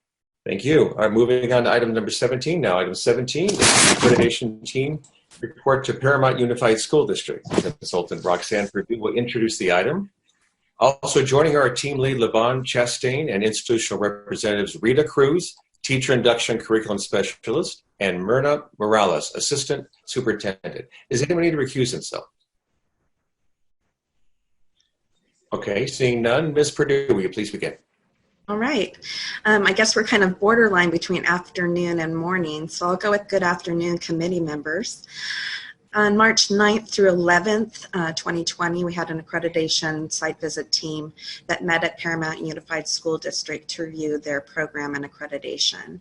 The Paramount Unified School District currently has a teacher induction program only, and their site visit proceeded in accordance with normal protocol. Joining us today from Paramount Unified School District Teacher Induction Program to respond to your questions, we have Rita Cruz, the Program Director, and Myrna Morales, the Assistant Superintendent of Human Resources. I would like to take a moment to thank Paramount Unified School District for their hospitality and professionalism during the site visit. They made everything run very smoothly. We had approximately 85 interviews that we conducted during the site visit, and it just was such a smooth site visit, and that was truly appreciated. Now I'd like to introduce our team lead, Levon Chastain.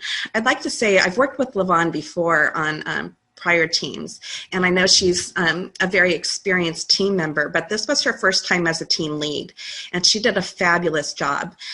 She set a goal with our team early in advance. She told them her goal was that we end by 9 p.m. every night. And I've been on teams where we've gone past midnight, so 9 p.m. was a good goal. You know, we had one program, so that helped. But we did so much pre-work, pre-writing, and just really met as a team so frequently before the site visit ever happened that we really had a smooth transition. Levon's going to share with you details of the team findings on common standards and program standards, and she will also share with you the team recommendation overall. With that, I'll turn it over to Levon.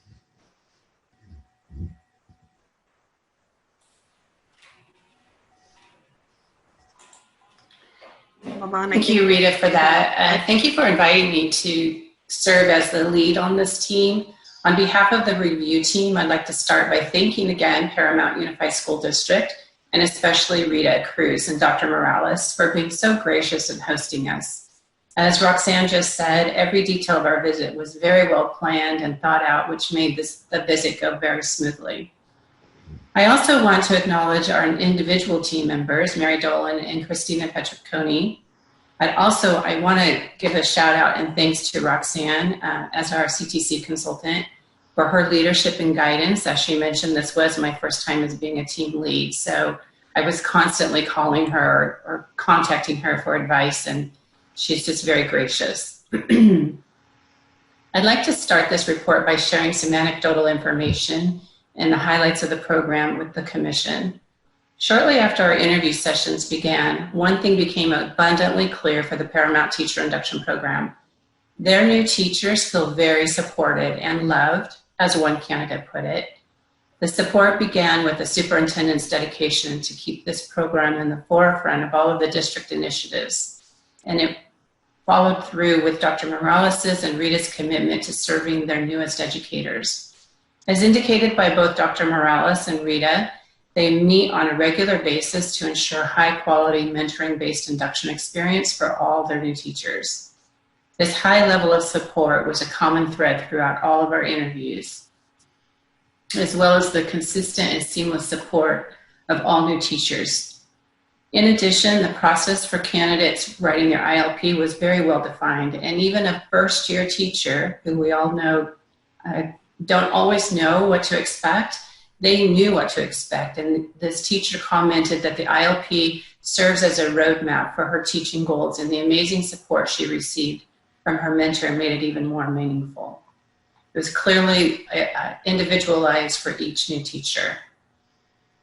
The site visit went as planned with nothing out of the ordinary. After close examination and analyzation of all of the evidence and extensive interviews, the team found all preconditions and common standards to be met and all program standards to be met with the exception of Program 6, which was met with concern. Due to these results, our team had a unanimous recommendation of accreditation. As for Program Standard 6 being met with concern, our team had much discussion and deliberation and concluded that through interviews and review of documents, it showed a lack of evidence for the program regularly assessing the quality of services provided by mentors to candidates. In addition, there was a lack of evidence for program leaders providing formative feedback to mentors on their work. While we could not find concrete evidence, we felt like it was there, just not solid enough for us to put our finger on it. And I did share that with the leadership team. I knew that they were providing feedback and assessing the quality of services, but we did not see it in a consistent system in place. And now I'd like to welcome any questions you may have regarding the report. Thank you. At first time, what we'll do is we'll invite institutional representatives to make any comment that you wish about the visit itself, reminding you it's not an opportunity to dispute the team report, but rather provide any thoughts that you may have about the visit itself. Great. Thank you so much. We'd really like to thank the Commission for their dedication in supporting teacher growth and development through the induction program and the support of this. We'd like to thank our team lead, Lavon Chastain, Roxanne Perdue, Mary Dolan, and Christina Petrick Coney for coming and really asking us great questions, allowing us to be reflective. So while validating the work that's being done, really getting us to think on how we can improve and expand our program to better serve our new teachers through reflective practices. So thank you. Thank you, Dr. Morales. Mm-hmm. Any other representatives? Take a comment. All right, this is an opportunity for COA members to ask any questions or comments that you wish of the team lead or the institution. Member volunteer. Hello. Thank you for the wonderful report. I just have 2 questions regarding Common Standards 3 and Common Standards 4. What protocols will you put in place to systematically and holistically evaluate and recognize your mentors? And how will you improve your means of tracking and following up on the results of your survey instruments and making sure the implementation of proposed charges are carried out? So I will address first, good afternoon everyone. I will address first our plan to regularly assess the quality of service for our mentors. The program will be monitoring at multiple points throughout the year and providing formative feedback to the mentors on their work in written form. So the plan moving forward will be to use this data collected to inform our mentors about their growth and really allow them a time to reflect and grow as a mentor. With regards to our continuous improvement process, we did have ample surveys and data points collected, identified. It was just that systematic approach. So the program is going to develop a systematic approach where we're focusing on trends and proposed changes in a way that is shared with all the stakeholders and made evident year after year, so it'll be traceable. Can I have more detail on how you're going to do that? Oh, sure. We have surveys, we have the involvement of our leadership team, but it's more being transparent of where the data is landing. So the data is going to be, analyzed, collected, analyzed, and presented to our leadership team, but ultimately tracking the trends and recommendations at the end of each year. That's when the culminating report will be made and saved so that we have evidence of a continuous process of improvement. Okay, thank you so much. Thank you. Any other committee member have a question or comment? Okay, seeing none, this is an action item. So is there a motion from a committee member? Member Hillis. I'd like to move that we accept the report for accreditation for Paramount Unified School District. Okay, thank you. Second by Member Riggs. Secretary, please call the roll for the vote. Jose Luis Alvarado. Aye. Joe Lean Belatayo. Aye. Kathy Kusha. Aye. Katrine Czajkowski. Aye. Cheryl Forbes. Aye. Robert Frelly. Aye. Michael Hillis. Aye. Martin Martinez. Aye. Anna Moore. Aye. Gerard Morrison. Aye. Iris Riggs. Aye. Motion carries. Great. Thank you so much. Congratulations. Thank you very much. Thank you, Ms. Cruz, Dr. Morales, Ms. Chastain, and Ms. Perdue. Thank you all for being here and also for your efforts. We appreciate it. All right, this brings us to the last item for the morning, which is item number 18. It's the discussion of the 7th year report by Panama Buena Vista Union School District. We invite consultant Kay Roby back to the table to introduce the item, and joining her are institutional representatives Dr. Pam Bianchi, Director of Induction and Assistant Superintendent of Instructional Services, Dr. Jason Hodgson, Director of Professional Development, and Rafaela Lopez, Induction Coordinator. Anyone need to recuse himself? Okay, seeing none, Ms. Roby, please begin. Thank you. Hello again, committee members and Commissioner Rodriguez. The Panama Buena Vista Union School District site visit was held in March of 2019. The Committee on Accreditation heard the report at their May 2019 meeting and determined accreditation rating of full accreditation, but also asked for a 7th year report on their 2 standards that were less than fully met because the program was still in the middle of transitioning to the new teacher induction standards of 2016. The program submitted their 7th year report in late April, and per our usual practice, we sent it to the team lead from the site visit for her review, and then she and I conferred over the report. We found that the report was unclear in regards to the issues that the program unit had been asked to address, and we asked the program to be prepared to further clarify steps that they had taken during their comments today. More specifically, for Program Standard 3, Panama Buena Vista was asked to continue to streamline the paperwork required of a candidate. And in their report, it's very clear that the ILP is still used as the main document and is submitted as evidence, and that the old forms from the FACT system had been removed from their completion checklist and had been moved to a resources section to be used as needed. But what's not clear is they have also outlined in their evidence an inquiry process that stands next to, it looks like, the ILP. So we asked them if they would clarify what is the relationship to the inquiry process to the ILP, and does it generate paperwork that is required of the candidate as well. Then secondly, for Common Standard 3, Panama Buena Vista was asked to document how they provide mentors with formative feedback on their work and how they will uniformly and systematically provide training to those mentors. The report provides adequate information on mentor reflection and recognition. However, there's no information on how the mentor training had been adjusted to be both uniform and systematic for all mentors. And like this morning, there was a link in there that was not operational.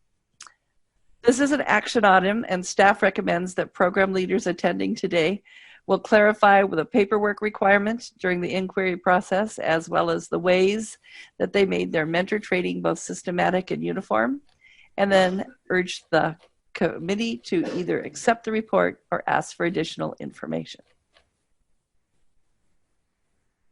Thank you, Ms. Roby.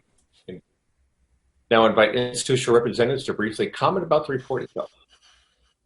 Good morning. Thank you for the opportunity to be here this morning and to be able to share with you information about our program. I've been the program director since 2006 and seen a lot happen over that time evolution of induction program, different models of support over the years, and a number of accreditation visits. I appreciate the opportunity to continue to learn and grow in this process, and appreciate the support of the CDE in the region, the COA and Gay Roby in this process. Again, a lot of changes over time, and no more than this year. One of the changes is that I am very happy to be retiring this year and passing on the torch to this next generation of leaders in our induction program. I'd like to turn things over to Rafaela Lopez, who's the coordinator of our program. We will have a new program director, but Rafaela is the coordinator, as she was not present for the review, but she and her team have done so much this year to continue to move our program forward and provide support for our candidates as well as for our mentors. So our team's here, and Rafa, if you'll take the lead, and appreciate the work of induction in California. Thank you. Thank you, Dr. Bianchi. I appreciate the time to talk. I first want to thank the Commission for giving us that opportunity, and I also want to personally thank Gay Roby for guiding me through the process. As was mentioned before, I was not here during the site visit, but I have had the benefit of being able to read all of the collaboration that has gone around improving our program on a daily basis this year. So I want to speak a little bit to the two pieces that we had met with concerns. And so those two pieces are, of course, our ILP and the recognition and evaluation around our mentors. And so for our ILP, I just want to make one clarification. The ILP is our only document that is required of our candidates, and the inquiry process is embedded in the ILP. And so through the ILP, our candidates will have the development of the year. The inquiry process is in there, and it is a quite a large document, so we do deliver that document to our candidates piece by piece, although they do have a copy of the entire thing, as to not overwhelm our new teachers. We do that piece by piece. So the inquiry is embedded in the ILP, but the ILP is the only document required from our candidates. The other piece I want to talk a little bit around is we have stepped up a lot during this year to make sure that we are recognizing our mentors. Our mentors play a very, very big part of the improvement of our program and also developing effective teachers. And so we have taken that to heart this year to make sure that they know that they play a very, very big part of that in recognizing that. In terms of the evaluation, we have provided our mentors with all candidate feedback and take that to every monthly meeting and make sure that we have conversations around how our candidates feel about their support and how we can better support our candidates by supporting our mentors and making sure they understand the needs of our candidates. The other thing I'd like to touch upon is our systematic way of making sure that our mentors are provided with the professional development that is necessary to meet the needs of our candidates. We have two groups of mentors that I keep in mind at the beginning of each year, and that is our new mentors and, of course, our veteran mentors. And so what we've done is we tried to provide a system where we can provide them differentiation in terms of the PD that they need. So our new mentors receive 2 full days of training that is around adult learning practices, coaching conversations, their roles as mentors and their responsibilities, and also pedagogy so that they can better serve their candidates. Whereas our veteran mentors receive something that I refer to as a review and preview. So review of the things that are your responsibility as a mentor, the things that you've already learned, but also a preview of the updates that may have been made to the induction program in terms of what the surveys are telling us that we need to improve on. So those are 2 ways that we've done that, but then all mentors receive monthly meetings in terms of continuing those conversations around coaching and mentoring STEMs. We've done a lot this year with making sure each piece of the inquiry process is clear to all stakeholders. We've done some coaching from our coordinators. We have 3 coordinators on our induction team that have shepherded and coached our mentors on a regular basis to make sure that they are having their needs met as well. And so we also have had lots of conversations on the PD that will be needed next year in terms of some of our candidates joining our induction program that may be still finishing up their preparation program and then having 1 foot there and 1 foot into induction. So we've had lots of conversations around that area as well. So I hope that I've explained all the pieces that may have been unclear, and I invite any questions at this time. Thank you, Ms. Lopez. Any comments or questions from committee members?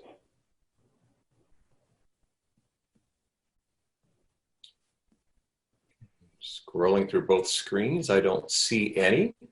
So at this point, it is an action item that we can, as a committee, accept the team report, or we can have any other requests at this point. So Co-Chair Moore, is that a motion? I'll make a motion that we accept the report. Okay, so moved and seconded by Committee Member Martinez. The Secretary, please call the roll for the vote.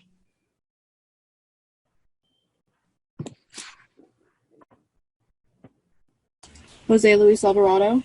Aye. Jomeline Bellatayo. Aye. Kathy Creshaw. Aye. Cheryl Forbes. Aye. Robert Frelly. Aye. Michael Hillis. Aye. Martin Martinez. Aye. Anna Moore. Aye. Gerard Morrison.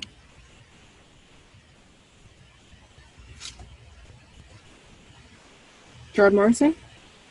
Sorry, aye. Iris Riggs. Aye. Motion carries. Thank you, doctors, and congratulations, Drs. Bianchi, Hodges, and Ms. Lopez. Thank you, Ms. Roby, and congratulations, Dr. Bianchi, on your retirement. Certainly interesting time. Yeah, so enjoy. And once everything is released and allowed to do what you want to do, go have a great time. You deserve it. Thank you, everyone. Thank you. Thank you. You bet. Thank you. We are close to being back on track. We're now 15 minutes off schedule. So I thank you all for being present and being focused and staying with it. A lot of groundwork we covered, and there's some technical issues, but we made it. So I appreciate the efforts. Thank you, the staff also behind the scenes and being sure everybody was ready to go, and everybody's patience who were still listening for waiting for us to move through the agenda items. We have item 7 that's remaining from the morning. There's been some discussion on chat. Shall we just go ahead and bring that back before lunch? I think we should wait and have lunch, and I'll open the afternoon with item 7. Right, okay, so we'll bring that back after lunch. And so looking at the time, it's 12, I have 12:17. If we reconvene at 12:55, and as long as we're back ready to go, we can go through item 7 at that point before the 1 o'clock time certain. Does that work for everybody?